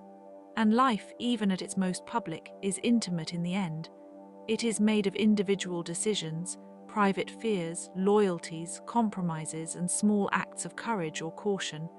A city is only a large collection of such moments held together by custom and hope. Machiavelli saw that clearly. He saw that a republic is not a machine but a living arrangement. He saw that power is not abstract but relational. He saw that history moves through people, not over their heads. That is perhaps enough to carry into sleep. Not the whole of Florence, not the whole of Machiavelli, but a few steady impressions. The river, the stone, the councils, the copied pages, the diplomatic silence, the long shadow of Rome, the changing light in a courtyard, the patient fact of fortune, and the human effort to make order from uncertainty. So let the subject rest now in that gentle half-light. Let the old city keep its watch in memory. Let the writer remain at his desk, patient and observant while the night grows deeper. And if any final thought lingers, let it be this: that understanding power does not always make the world softer, but it can make it more legible. And sometimes, in the quiet hours, legibility itself is a comfort. Florence, as Machiavelli knew it, was never merely a backdrop for events. It was an active presence, a place with its own weather of feeling, its own civic memory, its own sense of what was possible and what was forbidden. The city's streets carried the layered traces of earlier centuries, and those traces were not silent. They lived in guild halls, in chapels, in the names of families, in the old habits of commerce, in the rituals of office, and in the way citizens looked at one another across the public square. It is easy from a distance to imagine the Renaissance as a bright and polished era, as if all of its ideas were made in sunlight. Yet the real texture of the period was more varied.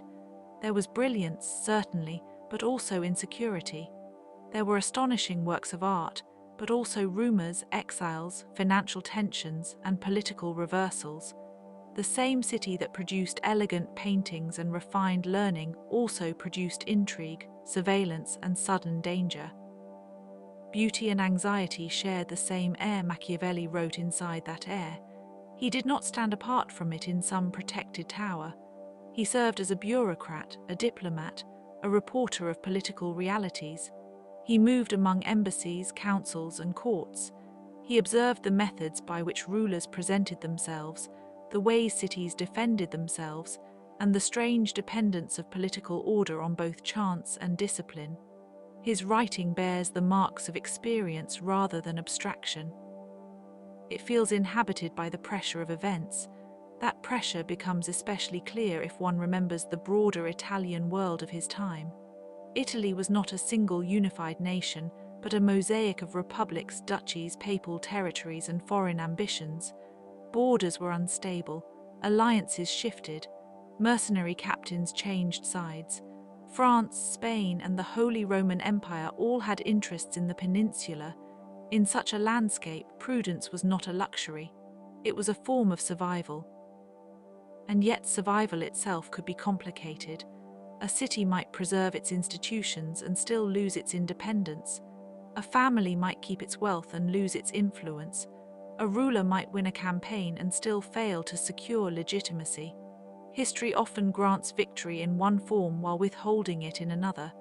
That tension is one of the quiet truths Machiavelli returned to again and again. He was interested not only in what happens, but in what remains afterward. There is something almost archaeological in that habit of thought. One can imagine the ruins of older orders beneath the visible city, not literal ruins alone, but institutions, customs, and expectations buried under new arrangements. Every era leaves behind fragments. Some fragments are grand and obvious, like collapsed walls or abandoned fortresses. Others are modest, a phrase in a document, a surviving law, a ceremonial gesture repeated long after its original meaning has faded. Such fragments can be enough to reconstruct a vanished way of life, if one is patient. Florence itself had ancient roots long before the Renaissance. Roman foundations underlay the medieval and early modern city. The streets bent around older lines of settlement. Churches and palaces rose where other buildings had stood. The river Arno, patient and often unpredictable, remained the same force passing through changing centuries. Rivers have a way of teaching continuity without ever standing still. They are always moving, yet they hold the memory of a landscape. Machiavelli, who loved examples from antiquity, would likely have appreciated that.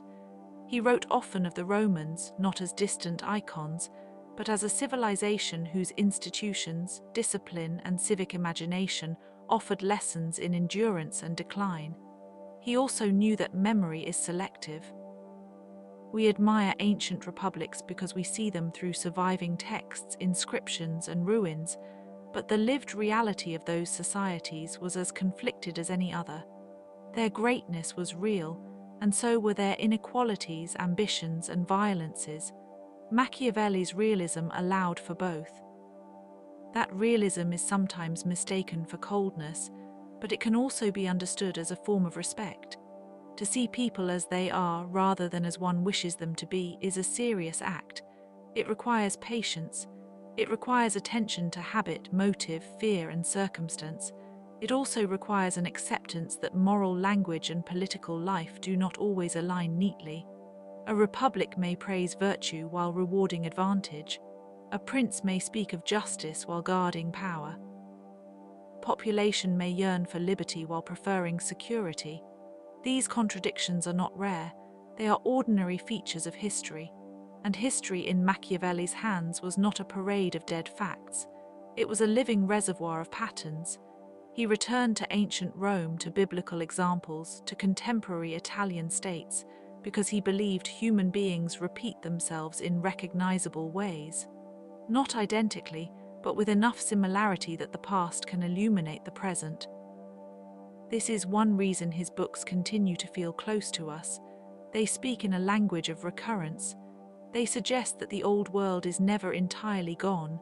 It lingers in habits of power, in the rise and fall of leaders, in the anxieties of public life.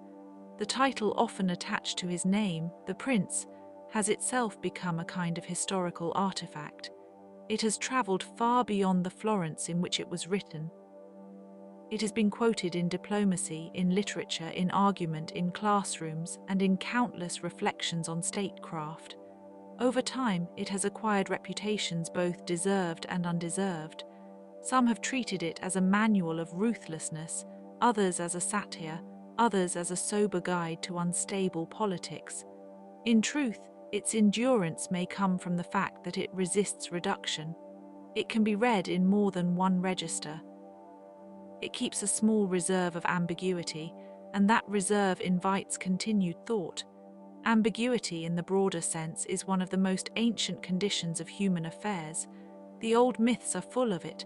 Gods help and harm. Oracles speak truth in riddles. Kings inherit thrones that are already shadowed by betrayal. Cities are founded under signs that can be interpreted in more than one way. Even in the oldest surviving literature, one finds the sense that knowledge is partial and power is never fully secure. Machiavelli's world, though very different in detail, was not so far from that old atmosphere.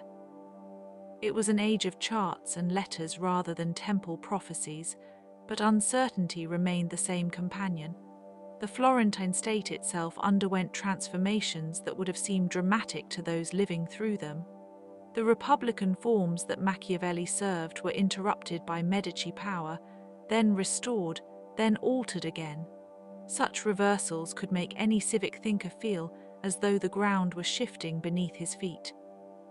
Institutions that appear stable from a distance may, to those inside them, feel like temporary arrangements held together by custom, persuasion, and the balance of interests. One can imagine the quiet strain of that knowledge, especially for a man whose career depended on the public life of the city. Machiavelli's own fortunes reveal this strain in human terms. He was not always in favor. He experienced exile from political office. He lived with the disappointment of a man who knew the machinery of government and could not operate it in the way he once had. In such moments, writing becomes more than composition. It becomes a way of remaining in conversation with the world. A desk can serve as a kind of inland harbor after the storm of public life. From there, one can still observe the movement of ships, even if one cannot board them. This is perhaps why his work feels so alert. It is not the detached voice of someone who has never stood within the current. It is the voice of someone who has been carried by it and studied its pull. He understands that people often act under pressure from reputation, fear, desire, ambition, and necessity. He understands that rulers are judged not only by ideals, but by results. He understands that maintaining a state is rarely a matter of purity. It is more often a matter of difficult compromise, timely force, careful image, and the ability to act before circumstances harden against one's plans. At times this can sound severe, but severity is not the only tone in his thought. There is also admiration for effective order, for civic strength, for the ability of a people to endure. He was interested in the conditions that allow a society not merely to survive, but to continue being itself. That concern links him to older political traditions as well as later ones. The question of how communities preserve their character while adapting to change has never gone away. It appears in every century under new names. The Renaissance city-state was especially suited to this question because it was so visibly finite. Its walls could be walked, Its towers could be counted, its factions could be named, its wealth could be measured in trade routes, workshops, and patronage. Unlike the immense empires of later centuries, these political worlds were small enough for personal knowledge to matter. A ruler's reputation traveled quickly. A family's alliances could be tracked like threads in a woven cloth. That intimacy made politics vivid but also unstable. When everyone knows everyone else, trust becomes both more essential and more fragile. Florence, with its merchant prosperity, banking traditions, and dense civic culture, was one of the most remarkable of these places. It was not merely rich, it was intellectually self-conscious. Its citizens commissioned art not only to decorate spaces, but to express lineage, piety, status, and collective aspiration. Its humanists recovered classical texts and reimagined civic life in their light.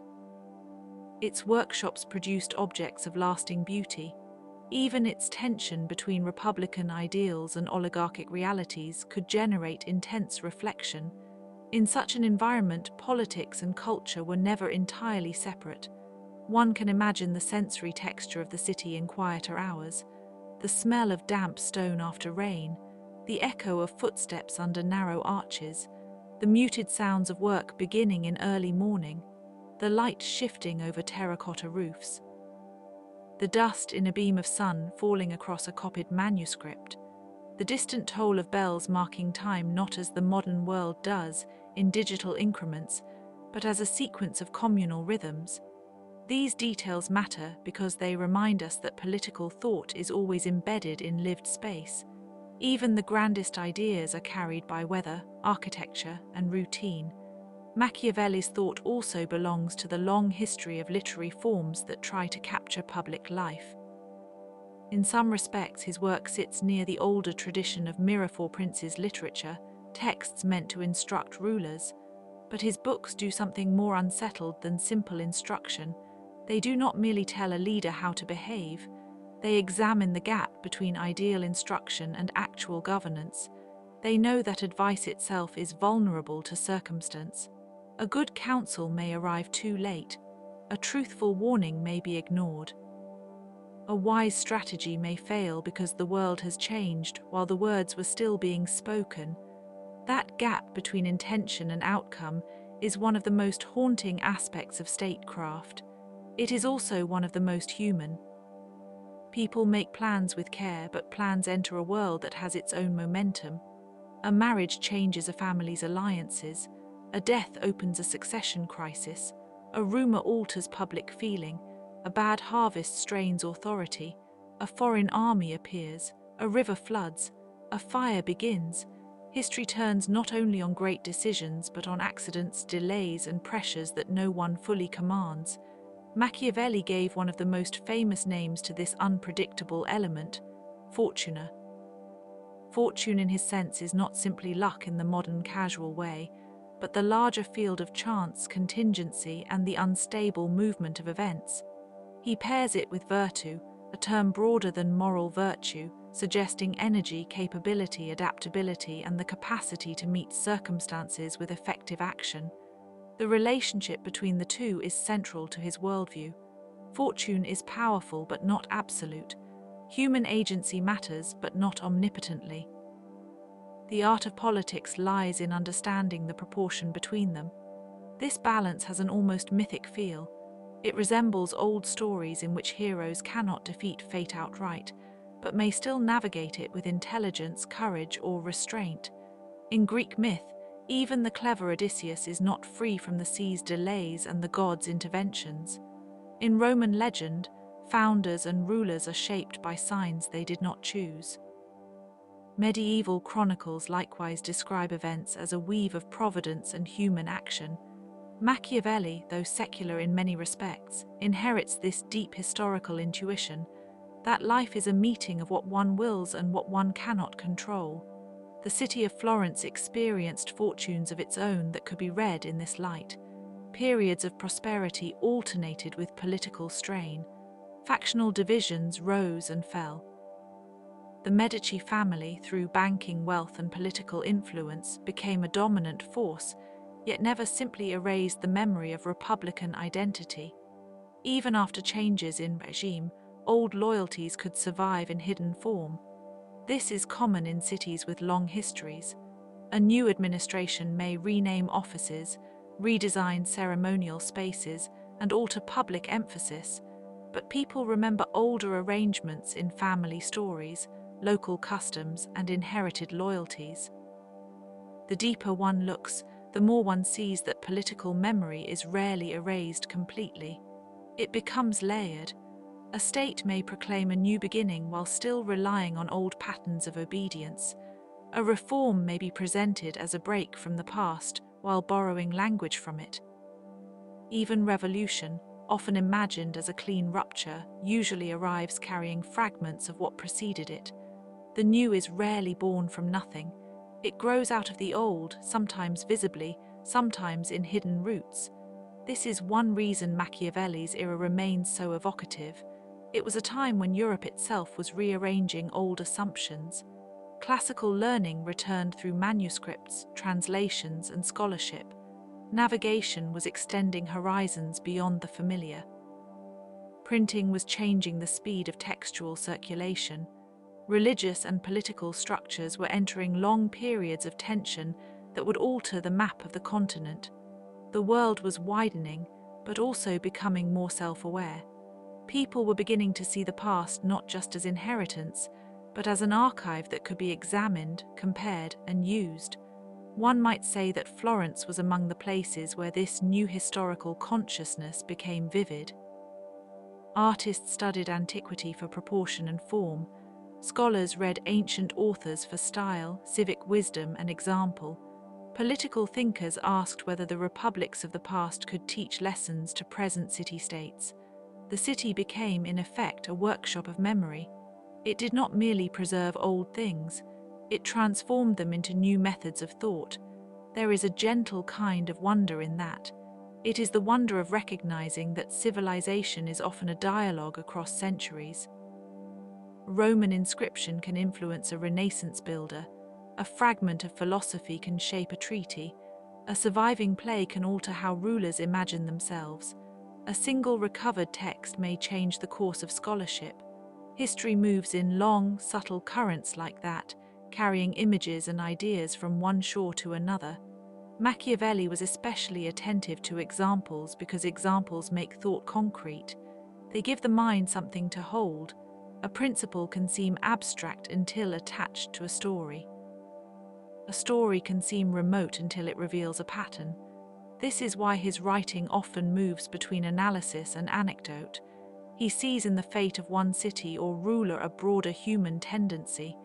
He believes that the past is not a museum of dead curiosities, but a source of practical wisdom. Yet practical wisdom in his hands never becomes simplistic. It remains bound to uncertainty. That uncertainty can be felt in the fate of the book itself.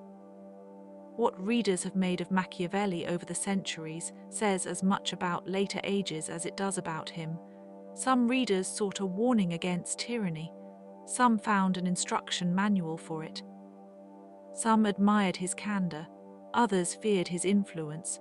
Over time, the adjective Machiavellian entered common speech, often detached from the actual complexity of the man's writings. This is a familiar pattern.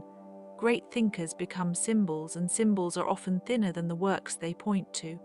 Yet even that simplification is a form of afterlife. It shows how deeply an idea can enter the culture. There is something almost ghost-like about such afterlives. A person dies, but a phrase remains. A building falls, but a memory attached to it persists. A city changes its political forms, but its name continues to summon a world. In that way, Florence is not only a place on a map. It is a layered image in the human mind, a place of banks, guilds, frescoes, republican tension, Medici patronage, scholarly recovery, and the sharp intelligence of a writer who knew how unstable all of it was. Machiavelli's world also invites comparison with other vanished or transformed civic centers in history. One might think of Athens after its classical height, Alexandria with its lost libraries and mingled cultures, Carthage before and after destruction, or the palatial cities of Mesopotamia that survive now mostly as names and fragments. These places remind us that political life is fragile even when cultural achievement is immense. A city can produce literature, art, law, and philosophy and still be vulnerable to conquest, decay, or internal division. Civilization is not a guarantee. It is a labor. That labor includes maintenance. Roads must be kept, archives copied, alliances renewed, public trust sustained, rituals repeated. The unromantic work of continuity is often what allows a society to keep its shape. Machiavelli saw this with unusual clarity. He was interested not only in founding moments, which are dramatic and memorable, but also in the quieter, less celebrated tasks that preserve order over time. He knew that states often fail not because they lack a single grand idea, but because they neglect the ordinary conditions that keep institutions functioning. This point seems especially calm when one considers the rhythm of his writing. He does not often linger in decorative softness, yet his sentences, when read slowly, have a kind of measured gravity. They move with purpose. They do not rush to reassure. They ask the reader to observe, to compare, to notice tendencies. Such writing can be restful in its own way because it replaces confusion with structure. Even difficult truths can soothe the mind when they are clearly named. Florence itself offers similar comfort if one is willing to look beyond its more famous splendors. Its beauty is not only in masterpieces, it is in the persistence of form. Streets still follow older lines, stones remember weather, courtyards hold echoes. The city's long history of change has given it a kind of accumulated patience. One feels, walking through such places in imagination, that time has layered itself rather than simply passed. The past remains nearby, not intrusive but near. That nearness can deepen the meaning of Machiavelli's life. He was not a solitary oracle removed from society. He was a Florentine citizen, a participant in the city's fortunes, a witness to instability, and a writer whose ideas emerged from that specific civic world. His enduring importance lies partly in his local groundedness. He was not trying to speak from nowhere. He was speaking from a recognizable place with all its tensions and loyalties. The more closely one sees Florence, the more clearly one sees him. And the more clearly one sees him, the less tempting it becomes to reduce him to a single phrase. He was not merely cynical. He was not merely realistic. He was a political thinker, a historian of the present, a reader of antiquity, a man shaped by exile, a lover of civic life, and an observer of human frailty. He understood that power can corrupt, but also that powerlessness can distort judgment. He understood that leaders may need firmness, but that firmness can become harshness.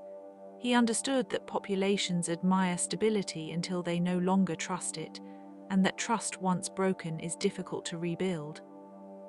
This balance of insight makes his work strangely modern, though it is rooted in a different age. Modern readers often encounter it through the lens of strategy, statecraft, or political realism, but beneath those familiar terms lies a deeper meditation on human limitation. People act within constraints. They inherit structures they did not choose. They are praised or condemned for outcomes that depend partly on chance. This is not a bleak picture exactly. It is an honest one. And honesty can be calming when it is free of illusion. There are many ways to be lost in history, and one of the gentlest is to drift among its continuities. To think of Florence in Machiavelli's time is to think of lamplit rooms where policy was debated in low voices, of letters carried by hand across uncertain roads, of frescoes that still glowed while politics shifted outside, of a river that reflected the evening light while factions argued about the future, of scholars turning pages carefully, knowing that old Roman words might still offer guidance, of a man at his desk writing with the hope that if he could not restore the world, he might at least describe it honestly. That hope survives in the books themselves.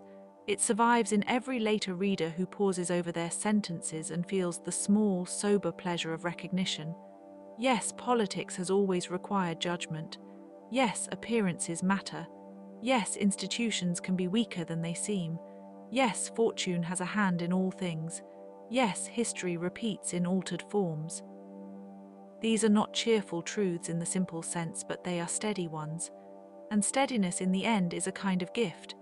It does not remove uncertainty, but it gives the mind somewhere to rest beside it. The river keeps flowing. The city keeps changing.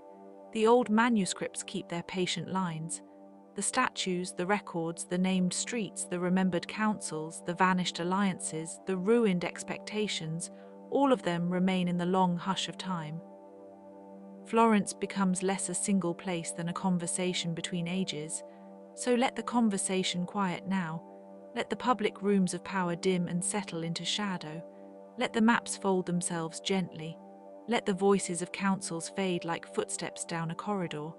The world Machiavelli studied was full of strain, but also of order, thought, and endurance. It is enough to hold these things softly for a while and then release them. And as the night deepens, imagine the city at rest. The Arno moving under the dark, the palaces sleeping behind their facades, the lanterns lowered, the written page waiting, the old republics, the old empires, the old ambitions, all of them turning quiet for a moment in the wider history of the world. In that quiet, one can leave Machiavelli there at his desk, still attentive, still measuring the human scene, while the rest of us drift, slowly and safely, towards sleep. Yet even in sleep, the mind sometimes keeps wandering through old streets, and Florence offers many of them. There are lanes where the stone seems to remember footsteps, and squares where sunlight once gathered in bright, careful patches, as if the city had been designed not only for trade and ceremony, but for memory itself. The buildings lean close together in the older quarters, and the air there can feel compact with centuries. One can imagine how political rumors moved through such streets, not with the speed of our own time, but with the force of close proximity, passing from doorway to doorway, workshop to workshop, fountain to fountain. The Florence of Machiavelli was a city of money, cloth, diplomacy, and art, but also of fragile arrangements. Its beauty did not cancel its instability. In some ways, beauty and instability often live near each other in history. A palace may rise from a republic that has not quite settled. A manuscript may be copied while the political order trembles. A fresco may be commissioned by one generation and admired by another, while the old family that paid for it is already gone. Time is generous with surfaces and unkind to certainties. The Medici, whose name became so closely tied to Florence, understood this balance in their own way.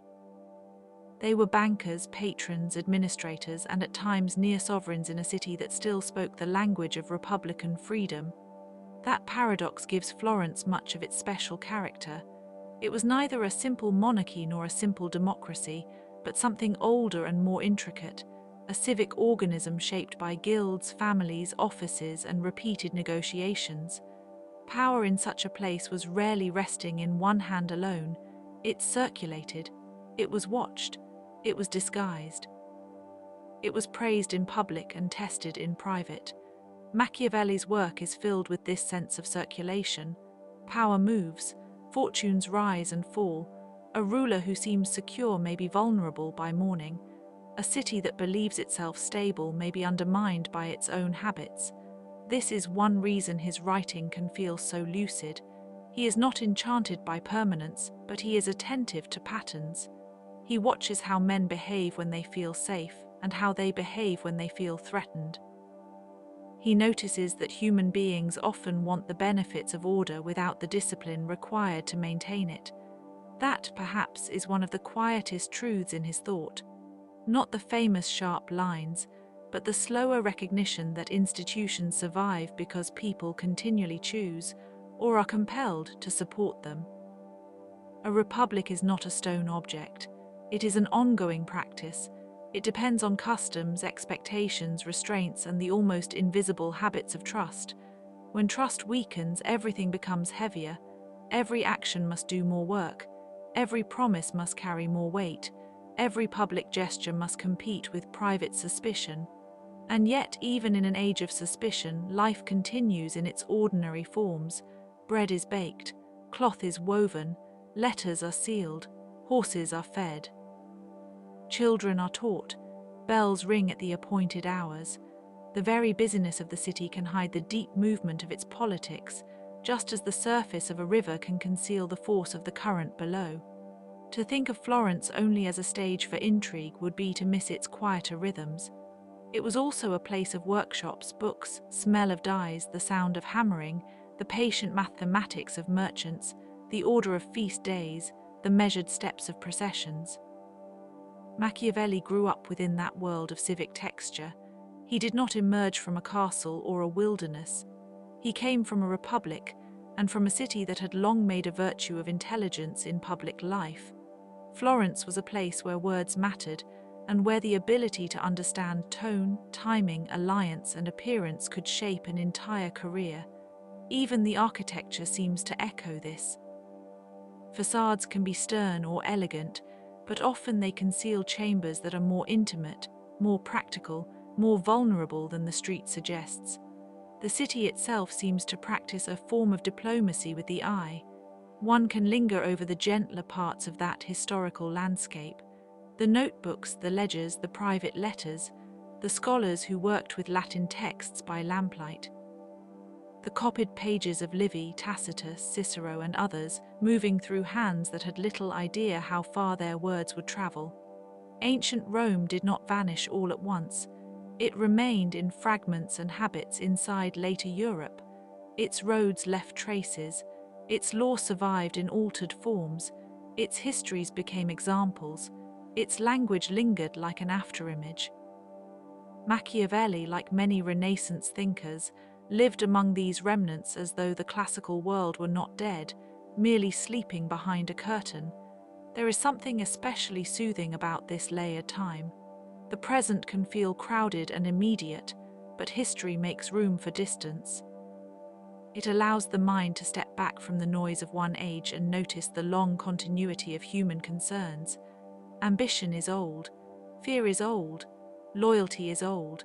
Vanity, sacrifice, prudence, concealment, and longing all appear again and again, though under different clothes.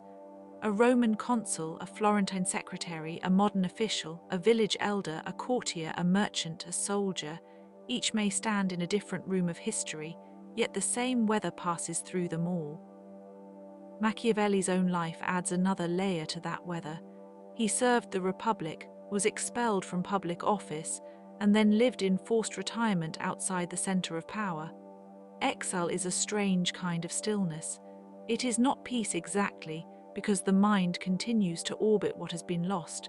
The excluded man often becomes a more intense observer than the active one. He notices the imperfections of the system because he is no longer protected by it. He studies power not as a participant in its daily routines, but as someone who has felt its withdrawal. In that sense, his distance may sharpen his perception. There are many quiet homes in history where important thoughts were formed. Not every great book is born in a grand hall. Some arise in rooms where the windows are narrow and the outlook is limited, where a person sits with memory and disappointment and tries to make order from them. The work that follows often carries the weight of that solitude. It may be unsparing, but it can also be exact. It does not flatter its own age. It does not pretend that virtue alone solves public life. Instead, it asks what actually happens when human beings try to rule, obey, preserve, resist, and endure. The answers are rarely simple, which is part of their value. A leader may need to be feared more than loved in some circumstances, Machiavelli observes, but even that claim belongs to a larger framework of caution. Fear without moderation becomes rebellion. Love without reliability becomes disappointment. Splendor without structure becomes fragility. Violence without purpose becomes cruelty. Mercy without judgment becomes weakness. He is always weighing one condition against another, as though political life were a scale that must be tended by steady hands in imperfect light.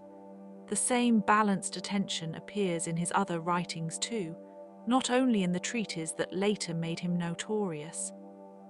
His histories and comedies and letters show another side of his mind, one that can be playful, observant, and keenly aware of human absurdity. That too is part of the calm one may find in him. He did not believe people were perfectly noble, but neither did he imagine them as only monsters. He saw vanity, certainly, but also attachment. He saw deception, but also patience. He saw self-interest, but also habit, affection, and the many small loyalties that keep life from falling apart entirely. Florence itself can be viewed in the same way. It was not only a city of power struggles, it was also a city of makers. Goldsmiths, painters, architects, scribes, and philosophers all belonged to the same broad atmosphere of ambition. The beauty of its art was not incidental to its politics. In Renaissance Italy, art and power often moved together, each giving the other a kind of legitimacy. A palace might imply authority, but a fresco could soften it. A public square might gather citizens, but a monument could tell them how to feel about their common life. Even a fountain could become a statement, not only of water but of order. And yet there is something almost tender in the persistence of those objects after the reasons for them have faded. The sponsor is forgotten. The faction has dissolved. The office has changed, but the stone remains. The colors persist in fragments. The design can still be read by modern eyes with a mixture of gratitude and curiosity. The city becomes an archive you can walk through. It is not unlike a manuscript library in this respect, where the pages are still there even when the disputes that produced them have gone quiet. One may imagine Machiavelli walking among such reminders, or sitting indoors while the evening softened around the walls. He had the temperament of someone who watched carefully, not in a restless way but in a patient one. His attention was practical, and yet it was also historical. He looked at the present through the long memory of earlier republics and empires. Rome, especially, was never far away. The Roman Republic offered models of civic energy, military organization, political conflict, and collapse. In Machiavelli's hands, Rome becomes less a museum of greatness than a source of instruction about cycles, weaknesses, and the hard conditions of liberty. That emphasis on liberty is easy to overlook when people speak only of his severity. He did care about political freedom, though not in a simplistic sense. He understood that freedom in a republic requires more than slogans. It requires institutions, collective discipline, and the capacity to defend oneself. It requires citizens who do not merely desire liberty, but are willing to bear its burdens. This is a sober thought, but not a despairing one. It suggests that public life can be strengthened if people are willing to understand its demands honestly. In that honesty there is a strange kind of comfort. The world may be difficult, but at least it is intelligible in part. It is not governed by hidden perfection or guaranteed success, but by recurring human patterns that can be studied. A ruler who ignores reality will suffer for it. A republic that flatters itself may decay. A city that forgets its own divisions may be surprised by them. None of this is cheerful in the obvious way, but it has the serenity of plain sight. One does not have to insist that history is fair in order to learn from it. The Florentine Republic itself had a history of such lessons, some of them painful. It knew the pressures of elite families, the ambitions of outsiders, the tensions between popular participation and concentrated influence. It knew exile, return, reform, and reversal. It knew the fragility of consensus. It knew how quickly one regime could be praised and then condemned by the next. In the background of all this, the city's artistic life continued to flourish, as if creative labor were one of the ways a community answered its own instability. Perhaps it is. Perhaps the making of beautiful things is one answer to the fear that all things pass. There are old myths that speak gently to this feeling. The Greeks imagined cities founded by heroes, then punished by fate. The Romans traced origins back to refugees and divine signs. In many cultures, a city is not only a place but a story about endurance. Florence, too, gathered stories around itself. Saints and bankers, scholars and assassins, exiles and returnees, public triumphs and private griefs. Machiavelli stands among them as a voice that did not seek to beautify the whole arrangement. Instead, he tried to describe how such a city and such a world actually worked. Sometimes the most restful histories are those that admit complexity without becoming chaotic. They let things remain unresolved where they were unresolved. They do not force a moral too quickly. They allow the mind to move from one figure to another, from one era to the next, as though browsing a quiet gallery. Here is a civic secretary. Here is a banker's city. Here is a republic under strain. Here is a confiscated office. Here is a villa in the countryside. Here is a manuscript. Here is a classical author. Here is a modern reader, centuries later, pausing at the same sentence and seeing perhaps a little more of the world than before. The countryside around Florence also matters, especially in the later phase of Machiavelli's life. The hills are a different kind of quiet than the city. They give the eye distance. They gather light in sloping layers. Olive trees stand with a pale, patient look. Cypress trees rise like vertical thoughts. Farmhouses, roads, and terraces seem arranged in a more deliberate silence than the crowded streets below. Exile to such a place might have been painful, but it also offered a vantage from which to reflect on power at a remove. From the hills, the city becomes both nearer and smaller, held in the larger shape of the land. It is easy to imagine long evenings in that setting, with conversation reduced to a few voices, and then to memory, and then to thought. There is a rhythm to such solitude. It can be uncomfortable at first, but later it becomes productive in an inward way. The world is not absent there. It is merely rearranged. One hears the farthest sounds more distinctly because the nearest are fewer. A dog barking, a cart on a road, a bell from a distant church, the fading of light across stone. These are small details, but history is often lived through small details. Machiavelli during those years was not simply waiting. He was writing, corresponding, observing, trying to re-enter public service without fully regaining it. That in-between condition has a particular texture. It is not triumph and not defeat, but suspended seriousness. He could not return to the office he had known, yet he could still shape thought. And thought sometimes survives where office cannot. We are used to measuring influence by visible authority, but some of the longest shadows in history are cast by books written in less secure circumstances. The fate of his reputation after his death followed its own winding path.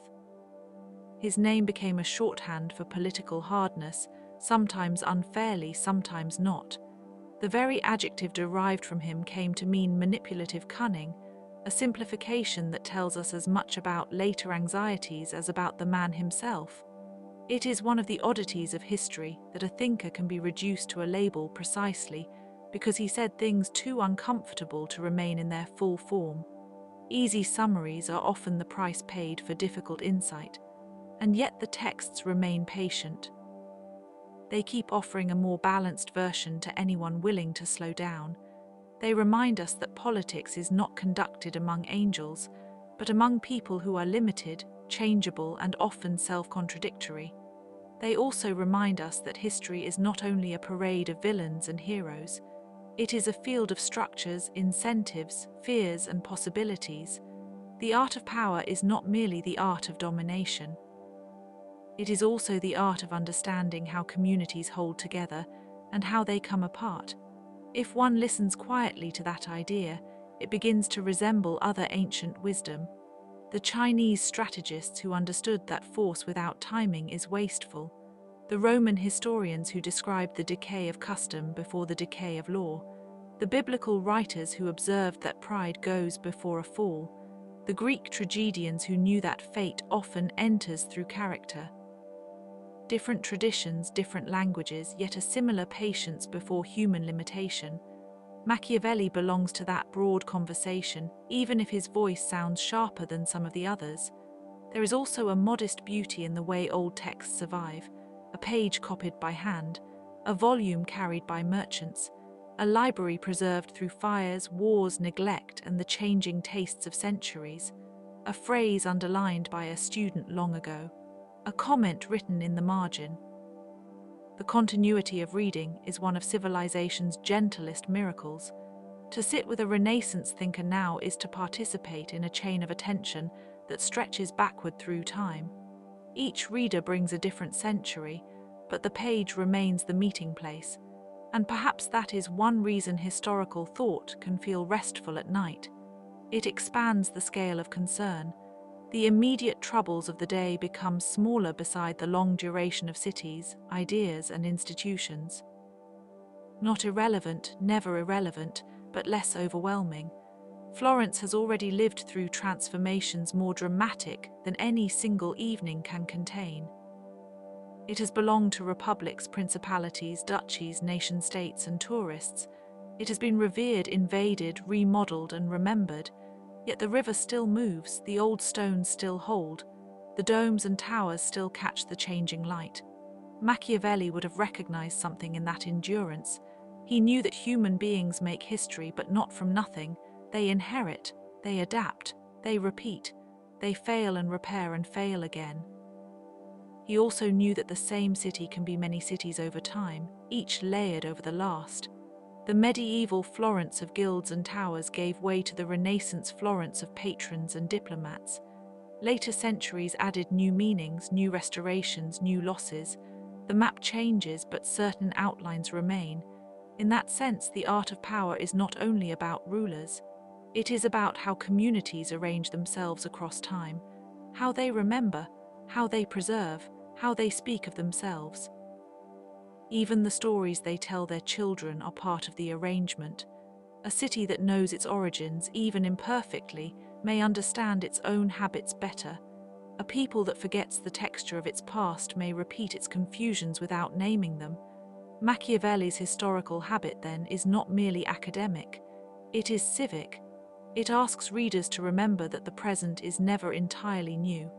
And if the present is never entirely new, then perhaps the nighttime mind can relax a little. The old anxieties are recognizable. The same types recur, though their costumes vary.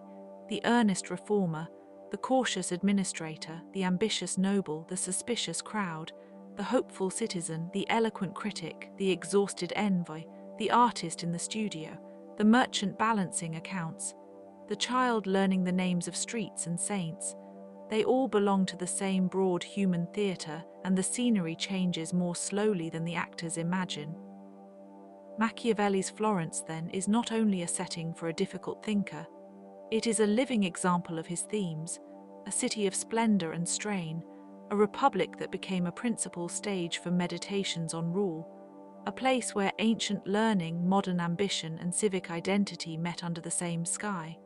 It is easy to picture the towered skyline in morning haze, the domes rising above the roofs, the river reflecting a pale strip of light, the first sounds from the market. It is just as easy to imagine evening when the shutters close and the streets quiet, and all that remains is the long, breathing presence of the city itself. There is no need to hurry past such a vision. It can rest here. The city does not need to be solved. The thinker does not need to be reduced. The historical lessons do not need to be sharpened into slogans. They can remain softly in place, like objects on a shelf in a dim room. A map, a letter, a seal, a worn volume, a drawing of fortifications, a coin, a key, a fragment of stone with an erased inscription. Each thing suggests a story, and each story suggests another. If one follows those stories far enough, they begin to resemble the slow travel of stars across a night sky. Small movements, almost imperceptible, but part of a larger pattern. Florence appears, then shifts. Machiavelli appears, then shifts. The Republic appears, then becomes memory. The manuscript survives, the reader arrives, the sequence continues.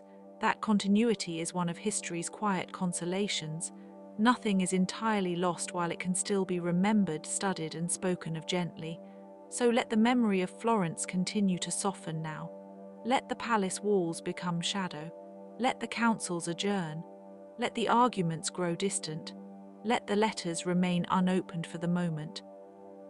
Let the hills around the city gather the moonlight. Let the river move without disturbance.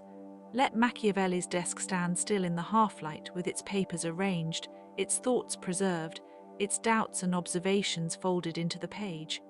And as the night becomes deeper and more complete, may the long conversation of history grow quieter too. May power loosen its grip for a while. May cities, empires, republics, and their restless ambitions all rest in the same patient dark. May the old world of Florence, with its beauty and severity, its learning and tension, its vanished offices and enduring stone, drift softly into the distance. And may you, listening now, follow it there, slowly, calmly, and without effort, until the river, the manuscript, the city, and the thinker all become part of one gentle, receding hush.